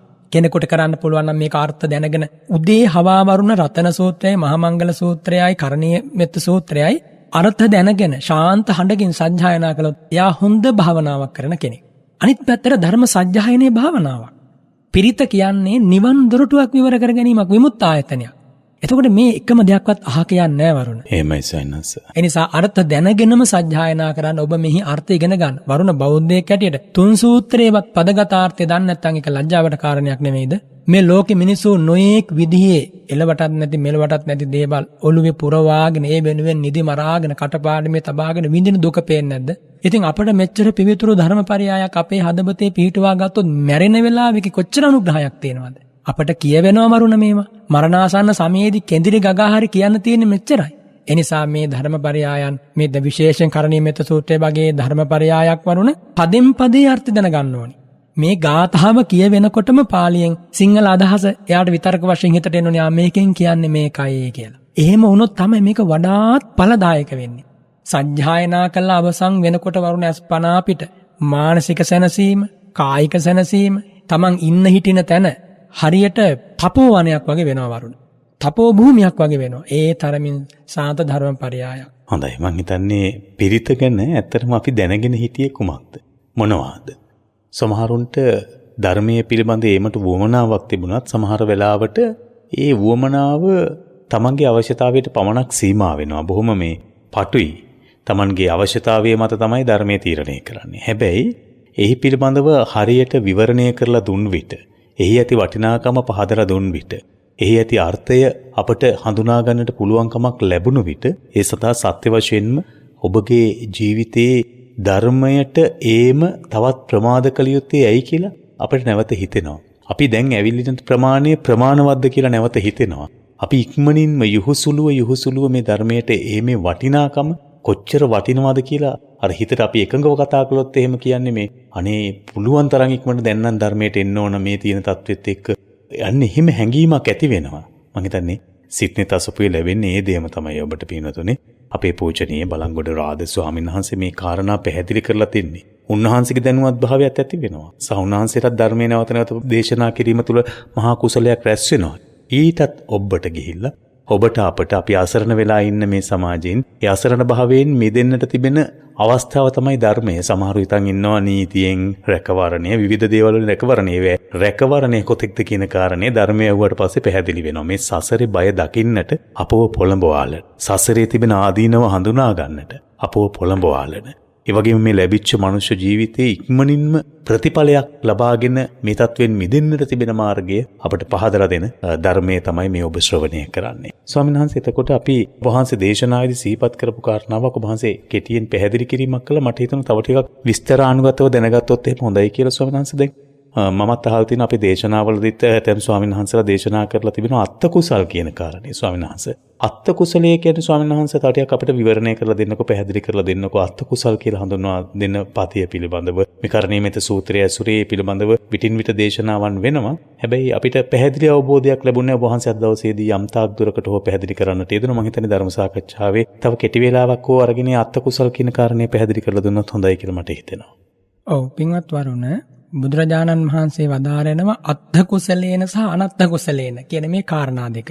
අත්ථ කුසල කියලා කියන්නේ වරුණ අර්ථයේ දක්ෂ කෙනා. අත්ථ කුසල කියලා කියනවා අර්ථයේත් දක්ෂ නොවන, අනර්ථයේත් දක්ෂ නොවන කෙනාට කියනවා අනත්ථ කුසල කියලා. ඒක ඊටාම ලස්සනට වරුණ විස්තර කරනවා මේ කරණීය මෙත්ත සූත්‍ර අටුවාවේ. කරණීය මෙත්ත සූත්‍ර අටකතාවේ ලස්සනට විස්තර කරනවා. මේ මගේ පුද්ගලික ප්‍රකාශයක් නෙමෙයි වරුණ, ධර්මයේ මේ පිරිසුදු ධර්මයේ තුල මේ විස්තර වෙන්නේ. යම් කිසි කෙනෙක් මේ ශාසනය පැවිද්දෙකුගේ පැත්තෙන් මම කියන්නම්. ඒතකොට පැවිද්දට කියනකොට ගිහියත්තන්ට ගලප ගන්න පුළුවන් නේ. එහෙමයි සයන්ස. පැවිද්දගේ පැත්තෙන් දේශනා කරනවා යෝ ීමස්මින් ශාසනේ පබ්බජිත්වා. යමෙක් මේ ශාසනය පැවිදි වෙලා න අත්තානං සම්මා පයෝජේති. ඔන්න ඕක තමයි වරුණ අනත්ථ කුසල කියන්නේ. මනාව තමන්ගේ ජීවිතයේ ශාසන ප්‍රතිපදාවේ මෙහෙයවන්නේ නැහැ. ඛණ්ඩ සීලෝ, සිල් බිඳගෙන ඉන්නේ. ඒ වගේම වැරදි විදිහට ජීවත් වෙනවා. මම මේ දේශනාවේ කෙටියෙන් කිව්ව වරුණ භික්ෂුන් වහන්සේ නමක් ජීවත් වීම උදෙසා භාවිතා නොකළ යුතු ක්‍රමවේද 21ක් තියෙනවා. ඒක විසතිවිද අනේසන කියලා ඒවට කියන්නේ. මෙව්වා ඒකාන්තයෙන් ගිහි පැවිදෝ දැනගන්නට ඕනේ. වරුණ මේවා නොදන්න කමින්ද තමයි ගොඩක් දෙනා ඒ වැරදි කරන්නේ. ඒ නිසා කරුණාවෙන් කියලා දුන්නොත් පිළිගන්න ගොඩ දෙනා සෝදානම්. භික්ෂුවක් ආරාම භූමියේ තියෙන වේලු, ඒ කියන්නේ උණ ගස් වගේ දේවල්, කොළ වගේ දේවල්, ගෙඩි වගේ දේවල් මේවා දෙන්න බෑ ගිහියන්ට. ඊළඟට සංඝසතු භූමියක තියෙන මැටි වගේ දේවල්, පස් වගේ දේවල් මේවා දෙන්න බෑ. ඊළඟට චාටු කතා කියන්න බෑ. ඇත්ත බොරු මිශ්‍ර කරලා කියන්න බෑ. ගිහියන්ගේ දරුවන්ගේ ඔළුව අත ගන්න බෑ, අතින් අල්ලන්න බෑ, දරුවෝ වඩා ගන්න බෑ. ගිහියන්ගේ පණිවිඩ ගෙනියන්න බෑ, වෙදකම් කරන්න බෑ, දූත කර්ම කරන්න බෑ. ඒ වගේම අපි පින්ඩපාතයක් කරගෙන ඇවිල්ලා ඒ පින්ඩපාතي ගිහියන්ට දෙන්න බෑ වරුණ. අම්මා තාත්තට දෙන්න පළ වෙන කාටවත් දෙන්න බෑ. ඒ වගේ වාස්තු විද්‍යා, නක්ෂත්‍ර විද්‍යා කෙලින්ම තියෙන නක්හත් විද්‍යාන් කියලා, අංග විද්‍යාන්. ඒ වගේම අත බල්ලා ශාස්ත්‍ර කියන ඒවා, රේඛා බල්ලා ඔය කියනවා කියන්නේ. ඒ වගේ මේ වගේ දේවල් සපුරා භික්ෂුවකට තහනම්. මේ වගේ යමෙක් ජීවත් වෙන අන්න අනත්ථ කුසලෝ කියලා කියනවා. තතහාරූපානි කුලානි සේවති භජති පෞරුපාපති අයං අනත්ථ කුසලෝ. ඒ වගේම භික්ෂුන් වහන්සේලාට අහිත පිනිස්ස කටයුතු කරන පැහැදිලිවම විස්තර කරන වේසිය ගෝචරෝ, විධවා තුල්ල කුමාරේ, පණ්ඩක භික්ඛුනී, පානාගාර ගෝචරෝ කියලා. මේ වැඩි වශයෙන් විස්තර කරන්න බෑ මේ වෙලාවේ. ඉතින් ඒ නිසා භික්ෂුවක් Tamanට නොගැලපෙන විදියට හැසිරෙනවා නම්, නොගැලපෙන විදියට බඩ ගෝත්‍රය රැක ගන්න හදනවා නම් එයා අනර්ථයේ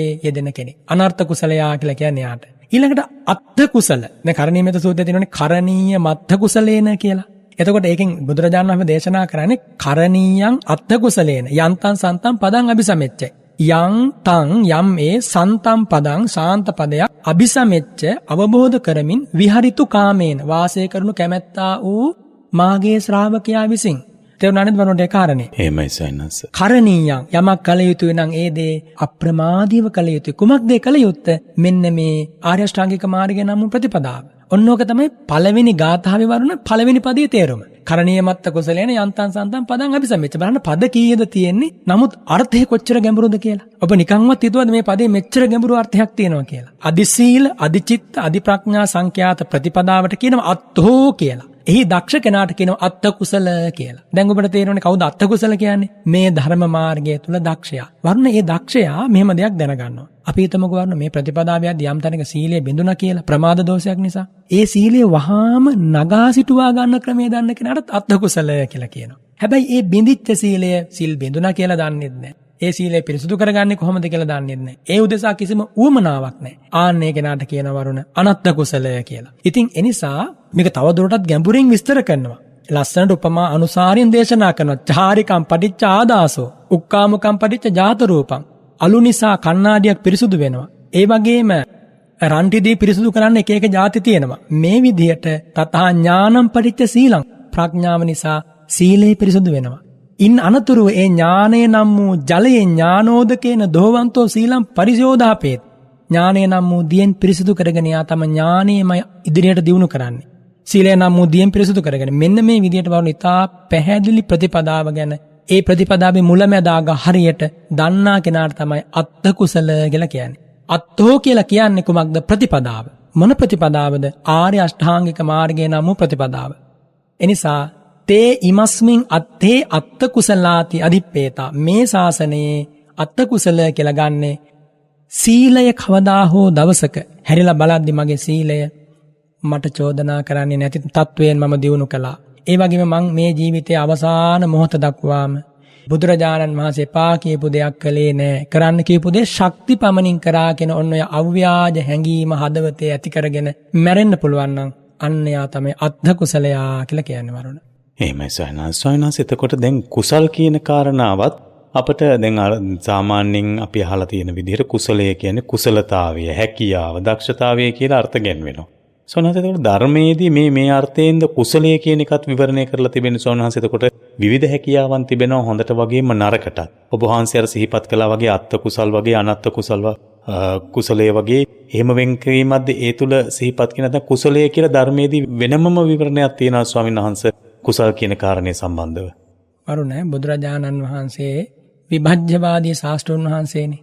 කරුණ බෙද බෙදා පෙන්නනවා.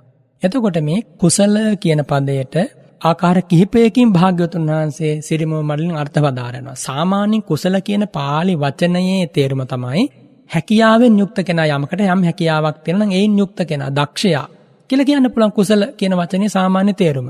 ඊළඟට කෝසල්ලේන සම්භූතං කුසලං කියලා කියන්න පුළුවන්. මේ දක්ෂයාගේ දක්ෂතා මතින් හටගන්නා දෙයක් වේ නම් අන්න ඒකට කුසලය කියලා කියන්න පුළුවන්. ඒ වගේම කුස සංකාතේ පාපකේ අකුසලේ ධම්මේ සලයන්ති චලයන්ති කම්පෙන්ති විද්ධාංසෙන්ති කුසලා කියලා මේ පදේ අර්ථය තෝරනවා. පාපී අකුසල් දහම් දවා තවා කම්පා කොට හලු කොට ඉවත් කරන්නට හේතු වන්නේ යමක්ද අන්න ඒකට කියනවා කුසලය කියලා. ඒ කියන්නේ වරුණ යහපත් වූ කාය කර්ම වචී කර්ම මනෝ කර්ම කියන මෙන්න මේ තුනේ එකතුව තමයි කුසලය කියලා කියන්නේ. එතකොට දැන් අත්ථ කුසල අනත්ථ කුසල කියන පද දෙක ගත්තට පස්සේ එතන කුසල කියන්නේ අර පාපී දහම් දවා තවා ඉවත් කරනවා කියන ශීර්ෂයෙන් නෙමෙයි. එතන කුසල කියලා කියන්නේ අනර්ථයේ යෙදෙන කෙනා අනර්ථයේ දක්ෂ කෙනාට තමයි අනත්ථ කුසලයා කියන්නේ. එතන දක්ෂ කියන ආර්ථය ගත යුතුයි. හැබැයි ධර්මාර්ථ වශයෙන් ගත්තොත් බුදුරජාණන් වහන්සේ කුසලයේ කියන පදේ තෝරාදී එතන යහපතෙහි දක්ෂ කෙනා කියන ආර්ථය තමයි එතන තියෙන්නේ. එතකොට අත්ථ කුසල කියලා කිව්වට පස්සේ ප්‍රතිපදාවේ දක්ෂ කෙනා ධර්ම මාර්ගයේ දක්ෂ කෙනා. ඒ විදිහට තමයි අර්ථය තෝරා ගන්නට ඕනි. කුසල කියන සාමාන්‍ය පදේ තේරුම තමයි දක්ෂයා හැකියාවෙන් යුක්ත කෙනා කියන අර්ථය. ඉතින් සුදුසු පරිදි ගලපාගෙන අර්ථය තෝරා ගැනීම තමයි සිද්ධ කරන්නට ඕන.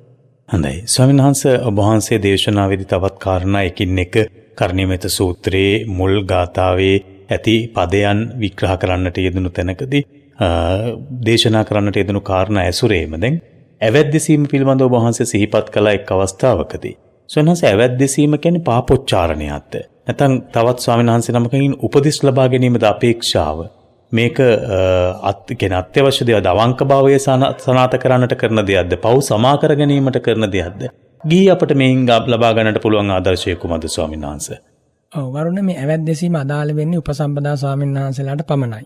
එතන ඇවැද්දසීමෙන් බුදුරජාණන් වහන්සේ දේශනා කරන්නේ උපසම්පදා ස්වාමීන් වහන්සේලාගේ ශික්ෂාපද සමුදායේ තියෙනවා වරුණ ඇවැද්දසීම් වශයෙන් තව ස්වාමීන් වහන්සේ කෙනෙකුට මගේ අතින් මෙන්න මේ වර්ගයේ වරදක් වුණා කියලා ප්‍රකාශ කිරීම තුළ ඒ තුලින්ම පිරිසිදු වෙන ශික්ෂාපද ප්‍රමාණයක් තියෙනවා. එසේ ප්‍රකාශ කරලා ඉන්න අනුතුරු දෙවන තුන්වන හතරවන අධීරකදී විනය කර්ම අනුසාරයෙන් පිරිසිදු වෙන ශික්ෂාපද ප්‍රමාණයකුත් තියෙනවා. ඒ වගේම ඒ මොනම ආකාරයකින්වත් පිරිසිදු වෙන්න බැරි විදිහේ කැඩුනොත් කැඩුනාම වන ශික්ෂාපද ප්‍රමාණයකුත් තියෙනවා. එතකොට උපසම්පදා ස්වාමින් වහන්සේලාට නැවත නැවත ශික්ෂාපද සමාදන් වීමක් නැහැ. උපසම්පදා මාලකයේදී මහා සංඝරෝණ එකතු වෙලා ඥප්ති චතුර්ථ කර්ම වාක්‍යයෙන් උපසම්පදාව ලබා දුන්නාට පස්සේ එදා ඉඳන් දිවි තියෙන තුරාවට ඒක තමයි ශික්ෂාපද සමාදානෙ.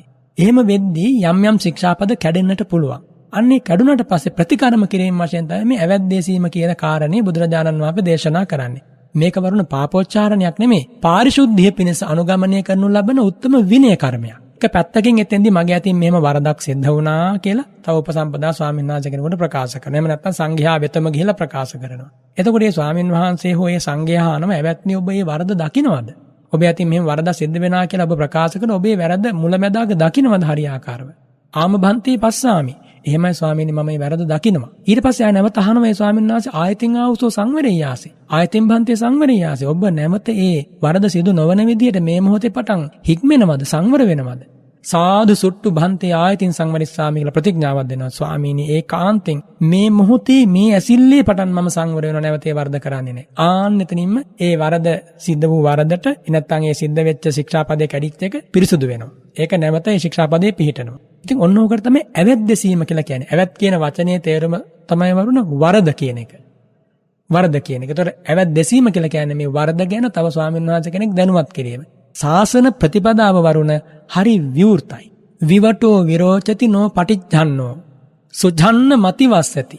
මේකේ වහගෙන හිටියොත් දැන් සාමාන්‍ය වහාලයකින් වැහිලා තිබුණොත් තෙමෙන්නේ නැහනේ. හැබැයි මේ තුල බුදුරජාණන් වහන්සේ දේශනා කරන හොඳට වහගන්න ගියොත් එimhe හොඳටම තෙමෙනවා කියලා. ඒ කියන්නේ සැඟවිලා ඉඳලා රහසේ පවකම් කරලා හරියන්නේ නැහැ. විවර කරන්නට ඕනි හැමෝටම නෙමෙයි. උපසම්පදා ස්වාමීන් වහන්සේ කෙනෙකුගේ ඇවැත් ගැන කතා කිරීමේ අයිතිය තියෙන්නේ තවත් උපසම්පදා කෙනෙකුට විතරයි වරුණ. ගිහි කෙනෙකුටවත් සාමණේර කෙනෙකුටවත් වචනයක් කතා කරන්න බෑ කියන බරපතල පව සිද්ධ වෙනවා. ඒ වගේම උපසම්පදා ස්වාමීන් වහන්සේ කෙනෙක් වුණත් කතා කරද්දී ඊටා මෛත්‍රියෙන්, කරුණාවෙන්, දේශයෙන් පරවශ නොවි වරද පෙන්වා දීමේ ශීර්ෂයෙන් කතා කරන්න ඕනේ. එහෙම නැත්නම් මහ ගිනි ගොඩක් බදා ගන්නවා වගේ වැඩක්.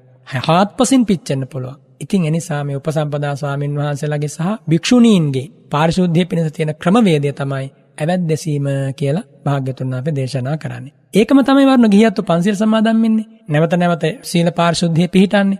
අපිරිසුදු වෙච්ච ශික්ෂාපද පිරිසුදු කරගන්නේ. ඒකත් එක්තරා ඇවැද්දසීම් ක්‍රමයක්. හැබැයි වචනීය පරිසමාප්තාර්ථයේ ඇවැද්දසීම අදාළ වෙන්නේ උපසපන් ස්වාමීන් වහන්සේලාට. සයනස් අවසර දැන් එතකොට දැන් එතනදී ඇවැද්දසීම තුල ස්වාමීන් වහන්සේ නමක් යම් උන්වහන්සේගේ අතින් යම් අඩුපාඩුවක් වැරද්දක් සිදු වුණා නම් එය ඇවැද්දසීම තුලින් ඒ තත්වයෙන් මිදෙන්නට තියෙන හැකියාව වගේම නැවත නැවත දැන් පංචශීලය ඔබ වහන්සේ සිහිපත් කළා ගිහියන්ට හොඳ අවස්ථාවක් කියලා. හැබැයි අපි පංචශීලයේ සමාදන් වෙනවා. ආපහු අපි දැනගෙන මේ වැරදි ටික කරනවා. ආපහු සමාදන් වෙනවා. ආපහු කරනවා. දැන් ඒ වගේ ස්වාමින් වහන්සේට ඇවැද්දේ සීම තුළ යම් මොකක් හෝ අඩුපාඩුවක් සිදු වෙලා ඒ ඇවැද්දේසලා ඒකට තිබෙන්නා වූ ඒ తত্ত্বය සමනය කරගෙන නැත්නම් උන්වහන්සේ ඒ తত্ত্වෙන් මිදිලා ආයේ කටයුත්තේ මේදීමේ අවකාශයක් තිබෙනවාද සහ ගිහි අපිට එතකොට පංචශීලයේ නිවැරදි ක්‍රමවේදය දෙකේ පංචශීල් කැඩෙනවා. කියන්නේ අපි අර හිතාමතාම නොකඩා ඉන්න උත්සාහ කරනවා වගේම ඇතැම් වෙලාවට හිතාමතාම කඩන අවස්ථාවක් තිබෙනවා. ඒ සමාදම් වීම කැඩී යන අවස්ථා තිබෙනවා දැනම. ආයි සමාදන් වෙන. ඒ තුල අපිට ප්‍රතිඵලයක් ලබන්නට තිබෙන හැකියාව කෙසේද ස්වාමීන් වහන්සේ? වරුණ සීලේ ශාසනයේ ආරම්භයේ මිසක් අවසානයේ නෙවෙයිනේ. එතකොට සීලේ සමාදම් වෙලා ශික්ෂාපද සීලේ සමාදම් වෙලා ඒ ශික්ෂාපද සීලය ආරක්ෂා වෙන්න තවත් කරුණු ගණනාවක උදව්ව අවශ්‍යයිනේ. මම ඔබට දේශනාවේදී සිහිපත් කළා දැන් ප්‍රාතිමෝක්ෂ සංවර සීලය තමයි අපි ඔය ශික්ෂාපද සීලය කියලා කතා කරන්නේ. වරුණ උපසම්පදා ස්වාමීන් වහන්සේලා 227ක් ශික්ෂාපද එතන ඉඳන් සාමණේර ස්වාමීන් වහන්සේලා ආදී වශයෙන් ශික්ෂාපද ප්‍රමාණයන් තියෙනවා. එතන මෙන්න මේ ශික්ෂාපද ටික මේක තමයි මේවා උල්ලංඝනය කරන්න බෑ. හැබැයි මේවා ඉබේ රැකෙන්නේ නැහැ වරුණ සමාදන් වෙච්ච පමණින්. මේ ශික්ෂාපද ආරක්ෂා වීම හෝ නොවීම තීරණය වෙන්නේ එයාගේ මනෝමූලික චේතනා පහළ කිරීම මතනේ. යෝනිසෝ මනසිකාරය සහ අයෝනිසෝ මනසිකාරය මතනේ. එතකොට ඉන්ද්‍රිය සංවරය නැති කෙනාට ශික්ෂාපද සීලය රකින්න බැරිව යනවා. ඉන්ද්‍රිය සංවර සීලය ඇති කර ගැනීම පිණිස ප්‍රත්‍යසන්නිසිත සීලය අවශ්‍ය වෙනවා. අනුභව කරන දාන වේලේ ඉඳන් පරිහරණය කරන චීවරයේ ඉඳන් වැඩ ඉන සේනාසනයේ ඉඳන් ගිහියත් නම් ඒ ආහාර ආදී මේ උපභෝග පරිභෝග දේවල් මේවා පරිහරණය කරද්දී අවබෝධයක් තියෙන්න ඕනි මේක මේ කුමක් උදෙසාද කියලා. ඒ නුවණ මෙනෙහි කිරීම නැතුව මුලාවටපත් වෙලා මදයටපත් වෙලා මුසපත් වෙලා කෑම බීම කෑමේ පටන් සෙසු කටයුතු සිද්ධ කරන්න ගියාට පස්සේ ඇස කන නාස ආදී ඉන්ද්‍රිය අසංවර වෙනවා. අසංවර ඉඳුරන් නැති කෙනෙකුට ශික්ෂාපද රකින්න බෑ. එනිසා ඔය සමාදම් වෙලා නැමත ශික්ෂාපද කඩාගන්නේ. එනිසා ශික්ෂාපද කැඩෙන හේතුවත් සමාදම් වෙලා ආරක්ෂා වන හේතුවත් දෙකම ශ්‍රාවකයා දැනගන්නට ඕනේ. යමෙකුගේ මනසේ නැවත ලෝභ දේශ මොහ වැඩෙනවා නම් වරුණ ශික්ෂාපද කැඩෙන්න පුළුවන්. ලෝභ දේශ මොහ අඩුවන විදිහට එයා යෝනිසෝ මනසිකාරයෙන් ඉන්නවා නම් සීලය රකින්න අමාරු වෙන්නේ නැහැ. ඉතින් යම් කිසි කෙනෙක් ස්වාමීන් වහන්සේලා වේවා ගිහියත්ව වේවා නැවත සමාදන් වන ශික්ෂාපදය කඩා ගන්නවා නම් කැඩෙනවා නම් ඒක රකින්න බැරුව යනවා නම් පැහැදිලිව බලන්න ඔබේ ඉන්ද්‍රිය අසංවරයි. ඉන්ද්‍රිය සංවර සීලය නැහැ. ඒ වගේම ඔබ පරිභෝග කරන සිව්පසය පිළිබඳව හරියාකාර අවබෝධයක් නැහැ. ඔබේ කායික ස්වરૂපය ගැන කායගත සතිය වැඩිලා නැහැ. ඒ වගේම ඔබට මේ මම මැරෙන කෙනෙක්, දිරෙන කෙනෙක්, ජරාවටපත් වෙන කෙනෙක් අර අෂ්ට සංවේග වස්තු ගැන මම කිව්වේ වරුණ දේශනාවේ. ආන්නේ සංවේග වස්තු මානසිකාර කරන්නේ නැහැ. ඒව මානසිකාර කරනවා නම් සීලය රකින්න එක බුද්ධ ශාසනයේ අමාරු දෙයක් නෙමෙයි. සීලය කියන්නේ මිහිරක්. සීලය කියන්නේ පුද්ගලයෙකුගේ හදවතට හරියට ඇවිලිච්ච ගින්නක් නිවාලීම පිණිස සිසිල් දියක් ඉසිනවා වගේ. කාමය කියන පොරපිටියට බැසගෙන කෙසේ හෝ කාමයන් ලබා ගැනීම යම් පුද්ගලයෙක් සිද්ධ කරනවා නම් ඒක යාට මහ වෙහෙසක් කියලා තේරෙන්නේ වරුණ කාමයන්ගෙන් ඈත් වෙලා ඈතින් ඉඳගෙන ඒ උදෙසා දුක් විඳින මිනිසු දෙස බැලුවට පස්සේ. ඒකනේ බුදුරජාණන් වහන්සේ දේශනා කරන වරුණ පඤ්ඤා පසාද මාරෝහිය අශෝකෝ සෝකිනින් පජං පබ්බතට්ඨෝව භුම්මට්ටේ ධීරෝ බාලේ අවෙක්කති. සහම්පති බ්‍රහ්ම රාජය ඇවිල්ලා භාග්‍යවතුන් වහන්සේට ආරාධනා කරනවානේ. උට්ටේ වීර විජිත සංගාම අනන විචර ලෝකේ. දේශේතු භගවා ධම්මං අඤ්ඤාතාරෝ භවිසති. අනේ ස්වාමිනී ලෝකෙ දිහා බලන්න. මේ ලෝකෙ මිනිස්සු අප්‍රමාණ දුක් විඳිනවා. තථාගතයන් වහන්සේ ප්‍රඥාව නම් වූ ප්‍රාසාදයේ මස්තකයට නැගලා. මේ අසරණ ලෝසතුන් දෙස දැන් බලන වෙලාව. පිහිට වෙන්න ස්වාමීනි. එහෙමනේ ආරාධනා කරන්නේ. ඉතින් එනිසා මේ ධර්ම මාර්ගයේ මේ ප්‍රතිපදාව තුළ ගමන් කරනකොට වරුණ ශ්‍රාවකයාට වැටහෙන්නට ඕන මෙන්න මේ විදිහට මම හිතුවොත් නම් මගේ සීල රැක ගන්න බෑ. මෙන්න මේ විදිහට මට හිතුවොත් නම් මේ සීල රැක ගන්න පුළුවන්. ධර්මයේ ස්වාක්ඛාත ගුණය කියන්නේ ඒකමයි වරුණ. මේ ධර්මයේ ස්වාක්ඛාතය සම්දිට්ඨිකයිනේ. මේ ගුණ දෙකෙන් කියන්නේ වරුණ දැන් ඔන රාග පිටවිල්ලක් ඇති වුණා. අවංකවම කෙනෙක් රාගය ඇති වෙච්ච වෙලාවෙ හෝ ඊට පෙර ආතුවේ ඉඳන් හෝ අසුබ සතිය වඩලා තිබ්බනම් රාගය ඇති වෙන්නේ නෑම තමයි වරුණ. ඒ වගේම මෛත්‍රිය හොඳට වඩලා තිබ්බනම් ද්වේෂය ඇති වෙන්නේ නෑමයි වරුණ. ඒකාන්ත සත්‍යයක්. ඉතින් එනිසා ඒ ධර්මයේ ගුණය තාම ජීවමාන. එනිසා ශික්ෂාපද කැඩෙන හේතුවත් රැකෙන හේතුවත් හඳුනාගෙන කැඩෙන හේතු සම්පාදනය කරන්න එපා ජීවිතය. ඒතකොට කොහොම ශික්ෂාපද කැඩෙනවා? ලෝභ දේශ මොහ නිතර වඩන්නේ කිව්වොත් අර සීමාව පැනලා යනවා වරුණ. ඉතින් එනිසා ඔබ බුදුරජාණන් වහන්සේගේ ශ්‍රාවකයෙක් ලෙස සමාදන් වන සීල එකම සැරයක් සමාදන් වෙලා පුළුවන් නම් ජීවිත පරදුවට තබලා ආරක්ෂා කරන්න. වරුණ ජීවිතයේ දවසක් රකින්න සීලයට වඩා දවස් දෙකක් රකින්න සීලය ඉතා බලවත්. සතියක් රකින්න සීලය ඊටත් වඩා බලවත්. එකම ශික්ෂාපදයක් උනත් වරුණ අවුරුදු කීපයක් එක දිගට රැකලා තියෙනවා නම් එයින් ජනිත වන ආධ්‍යාත්ම ශක්තිය පුදුමයි. ඉතින් ඒ නිසා ආදරයක් කරන්න මේ සීලයට, ගෞරව කරන්න මේ සීලයට. මේක කඩා ගන්න ඕන තරම් අවස්ථා සංසාරේ හිමි වුණා වරුණ. උපදිච්ච ජීවිතවල කරගත්තෙත් එච්චරනේ. මේ ලැබිච්ච වෙලාවේ රැක ගන්න තියෙන අවස්ථාවේ සීලය පාවලා දෙන්න එපා ලාමක කාම ධර්මවල. හොඳයි. ස්වාමීන් වහන්සේ ගිහියන් විදිහට අපි ස්වාමීන් වහන්සේලා කෙරෙහි කටයුතු කරන විට ඇතැම් වෙලාවට අපි අතිනුත් වැරදි අඩුපාඩු වෙන්නට පුළුවන්කමක් තිබෙනවා. ඒ නිසා මම හිතන්නේ මේ කාරණා වහන්සේ පැහැදලා අනුශාසනා කිරීම හරි වැදගත් කියලා මා විශ්වාස කරනවා. මොකද ඇතැම් වෙලාවට ඇතැම් උපසම්පදා භික්ෂූන් වහන්සේලාගේ කටයුතු කෙරෙහි ගිහියන් වන අප අතගැසීම තුළ යොමු වීම තුළ ඇතැම් වෙලාවට අපම අකුසල් රැස් කරගන්නවායි කියලා ඔබ වහන්සේ සිහිපත් කරපු නිසා. මම තවත් ඒ ආශ්‍රිතවම කාරණාව දැන් ඔබ වහන්සේ අර වැද්දසීම පිළිබඳව සිහිපත් කරපු නිසා සාමාන්‍ය දැන ගැනීම උදෙසා මා ඔබ වහන්සේගෙන් කැමති මේ ප්‍රශ්නය යොමු කරලා අනුශාසනාවක් ලබන්නට ස්වාමීන් වහන්සේ. දැන් එතනදී ස්වාමීන් වහන්සේ උපසම්පදා භික්ෂූන් වහන්සේ නමක් අනිවාර්යයෙන්ම වැද්දසීමක් සිදු කළ යුතුද? පොහොය කර්ම කළ යුතුද? මහා සංඝයා හමුවට නැත්නම් උපසම්පදා ස්වාමීන් වහන්සේලා හමුවට රැස්වීමේ කටයුතු සිදු කළ යුතුද? නැත්නම් හුදෙකලාව උපසම්පදා භික්ෂූන් වහන්සේ නමකට තවත් ස්වාමීන් වහන්සේලාගෙන් මිදලා කටයුතු කිරීමේ හැකියාවක් තියෙනවාද ස්වාමීන් වහන්සේ? අපි මේ දෙකම සමහර ඇතැම් විට දකිනවා ස්වාමීන් වහන්සේලා බොහොම ගෞරවයෙන් ධර්මයට යොමු වෙලා ඉන්න. හැබැයි උන්වහන්සේලා හුදෙකලාව පැතකට වෙලා ඉන්නේ. උන්වහන්සේලා ඇතැම් වෙලාවට අපි දකින්න විනය කර්ම වලට සහ සම්බන්ධ වන්නේ නැහැ, පොය කර්ම වලට සහ සම්බන්ධ වන්නට අවස්ථාවක් උදා කරගන්නේ නැහැ කියන කාරණේ නිසා එහෙම අවශ්‍යතාවයක්ම තිබෙනවාද ස්වාමීන් වහන්සේ? ඒ තුල උන්වහන්සේලාගේ සීලයට යම් ගැටලුවක් වෙනවාද කියන කාරණේත් මම ඔබ වහන්සේගෙන් දැනගන්නට කැමතියි. වරුණ බුදුරජාණන් වහන්සේ වැඩ ඉන්න කාලේ එක්තරා මහා රහතන් වහන්සේ නමකට අදහසක් ඇති වුණා, මම දැන් කතකරණීයයි කල යුත්තේ කළා. නාපරං ඉත්තත්හාය. ආය මට අනාගතයේ සතර දුකින් අත මිදෙන්න කරන්න ඕන දෙයක් නැහැ. මම දැන් රහතන් වහන්සේ නමක්. ඒ නිසා මම පොහොය විනය කර්මයට, උපෝසත කර්මයට දින 15කට වතාවක් එළඹෙන උපෝසතෙට යන්න උවමනා නැහැ කියලා අදහසක් ඇති වුණා. ඒ මොහොතේම තථාගතයන් වහන්සේ අභිඥාවෙන් පරචිත්ත විඥානන ඥාණයෙන් දැකලා අහසින් ගමන් කළේ භික්ෂුව ඉදිරියේ පහළ වෙලා කියනවා, මේ භික්ෂුව ඔබ එහෙම හිතන්න එපා. ඔබ ඒකාන්තයෙන් උපෝසතයට යන්න. ඔබ එහෙම හිතුවොත් අනාගත පස්චිම භික්ෂුන් වහන්සේලා කිසිසේත් මේ පොහොය කර්මය සිද්ධ කරන එකක් නැහැ. එනිසා ඔබ ඒ උපෝසතයට යන්න කියලා භාග්‍යවතුන් වහන්සේ වදාලා. එනිසා කිසිම භික්ෂුවකට අයිතියක් නැහැ පොහොය කර්මයට නොපැමිණ ඉන්නට. ඒ පොහොය කර්මයට දින 15කට වතාවක් හෝ 14කට වතාවක් ඒ පොහොය කර්මය කියන එකෙන් සිද්ධ වෙන්නේ වරුණ සීමා මාලකයකදී උපසම්පදා භික්ෂුවකගේ ශික්ෂාපද මුලින් ඉඳන් අග දක්වාම එක ස්වාමීන් වහන්සේ කෙනෙක් සජ්ජායනා කරනවා. ඒ සජ්ජායනා කරද්දී මුලින්ම ප්‍රතිඥාවක් දෙනවා, මේ එකම ශික්ෂාපදයක් හෝ කැඩලා තියෙනවා නම් නිහඬව ඉන්න එපා. නිහඬව සිටීමම ආපත්‍යක් සිද්ධ වෙන්න හේතුවක්. ඒ මොහොතේ කියන්න ඕනේ. ඒ වගේ උත්තම ප්‍රතිඥාවක් දෙන තැනක් තමයි මේ උපෝසත ගෘහය කියලා කියන්නේ. උපෝසතාග්‍රය කියලා කියන්නේ. පොහොය කරන තැන කියන්නේ. මෙතන තමයි උපසම්පදා ස්වාමින් වහන්සේලාගේ ජීවිතයට මේ විනය කොහොමද ගලපා ගන්න කියන එකේ උත්තම කතිකාවත සිද්ධ වෙන්නේ. මේක ගෞරවනීය විනය කර්මයක්. ශාසන ප්‍රතිපදාව පවතින්නේ මේ මතින්මයි. එනිසා කිසිම භික්ෂුවකට අයිතියක් නැහැ උපෝසතයට නොපැමිණෙන්න. දවස් 14ක් 13ක් සුදුසු විවේක සෙනසුනක ඉඳලා දින 15කට හෝ 14කට වතාවක් එළඹෙන උපෝසතයට ඕනම කෙනෙකුට පැමිණෙන්න පුළුවන්. මේ කාලේ කිසිම අන්තරායක් නැහැ. යාපනයේ ඉන්න කෙනෙකුට උනත් වරුණ දකුණේ තියෙන උපෝසතයකට එන්න පුළුවන්. දවසකට දෙකකට කලින් පිටත් වුණා. ඒ පහසුකම් දැන් තියෙනවා. ඉතින් ඒ නිසා ඒකට නොපැමිණීම මත තමයි වරුණ බොහෝ ප්‍රශ්න ඇති වෙන්නේ.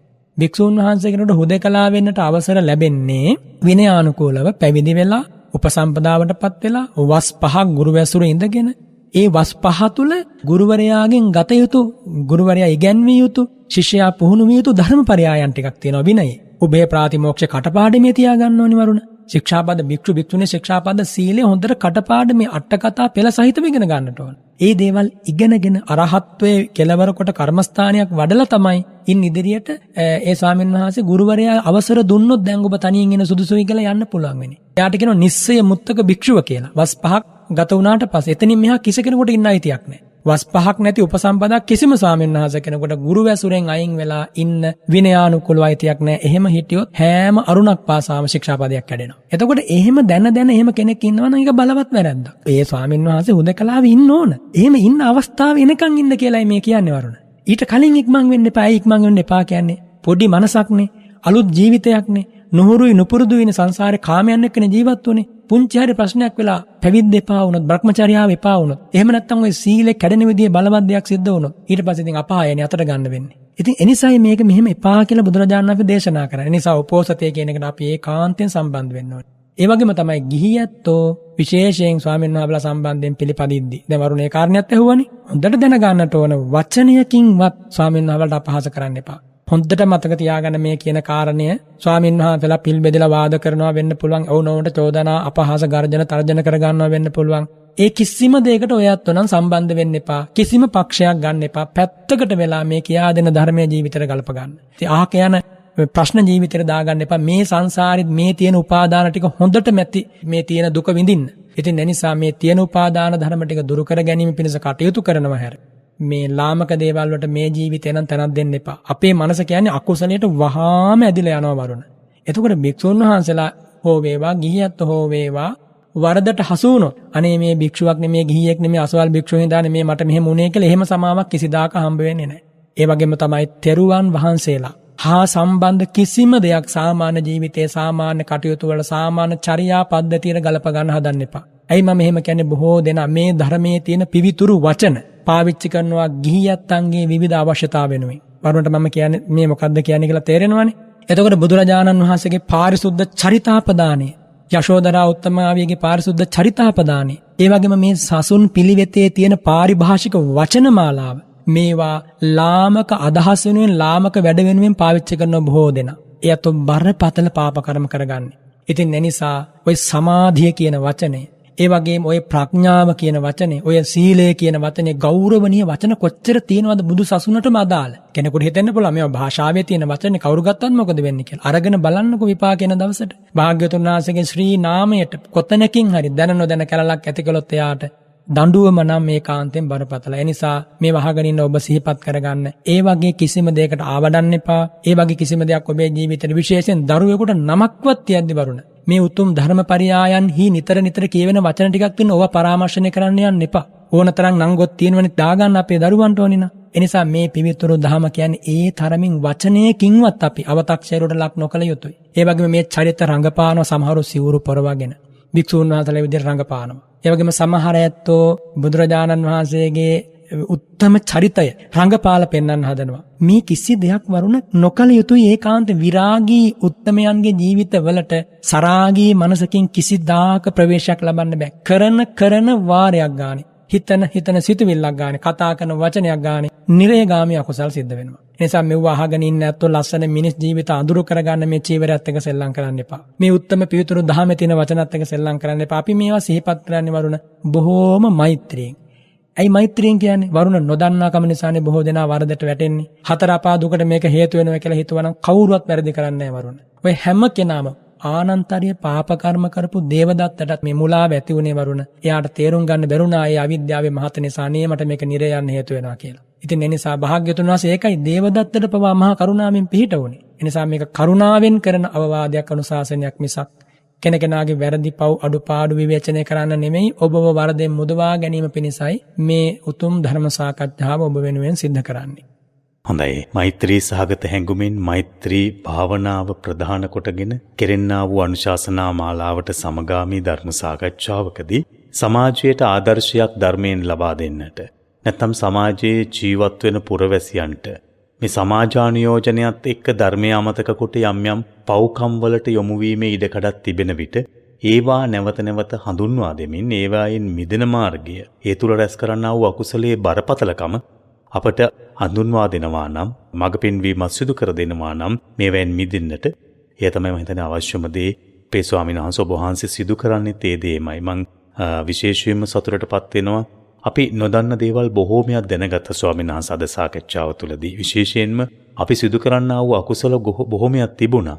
මේවා අපිට සාමාන්‍යකරණයට ලක් වෙලා තිබුණේ අපි හිතුව මේවැ මහා අකුසලයක් නොවේ, මහා පවක් සිදු නොවේවි. හැබැයි ඔබ වහන්සේ සිහිපත් කරපු කාරණා තුළ එක් පැත්තකින් ශාසනයත් බැබළුණා. ශාසනයේ චිරපැවැත්මටත් එය හේතු සාධකයක් වුණා. අනෙක් පසින් ගිහියන් වන අපට මේ සම්බුද්ධ ශාසනය රැක ගැනීම වෙනුවෙන් කළ යුතු වගකීම් යුතුයකම් මොනවද කියලා හඳුනා ගන්නටත් අවකාශයක් ලැබුණා. සමාජ මාධ්‍යයේදී ඇතැම් වෙලාවට භික්ෂුන් වහන්සේලා අතර ඇතිවන කතිකාවත්වලදී මා මේ භික්ෂුන් වහන්සේගේ කොටසේ මා මේ භික්ෂුන් වහන්සේගේ කණ්ඩායමේ එහෙම කියලා ඇන කොටා ගන්නට යන මග ඒ සඳහා යොමු වෙන්නට උත්සාහ දරන පිරිස් බහුතරයක් සමාජයේ ඉන්නෝ. ඒ තුලින් අපි කොච්චර අකුසල් කරගන්නව ඇද්ද?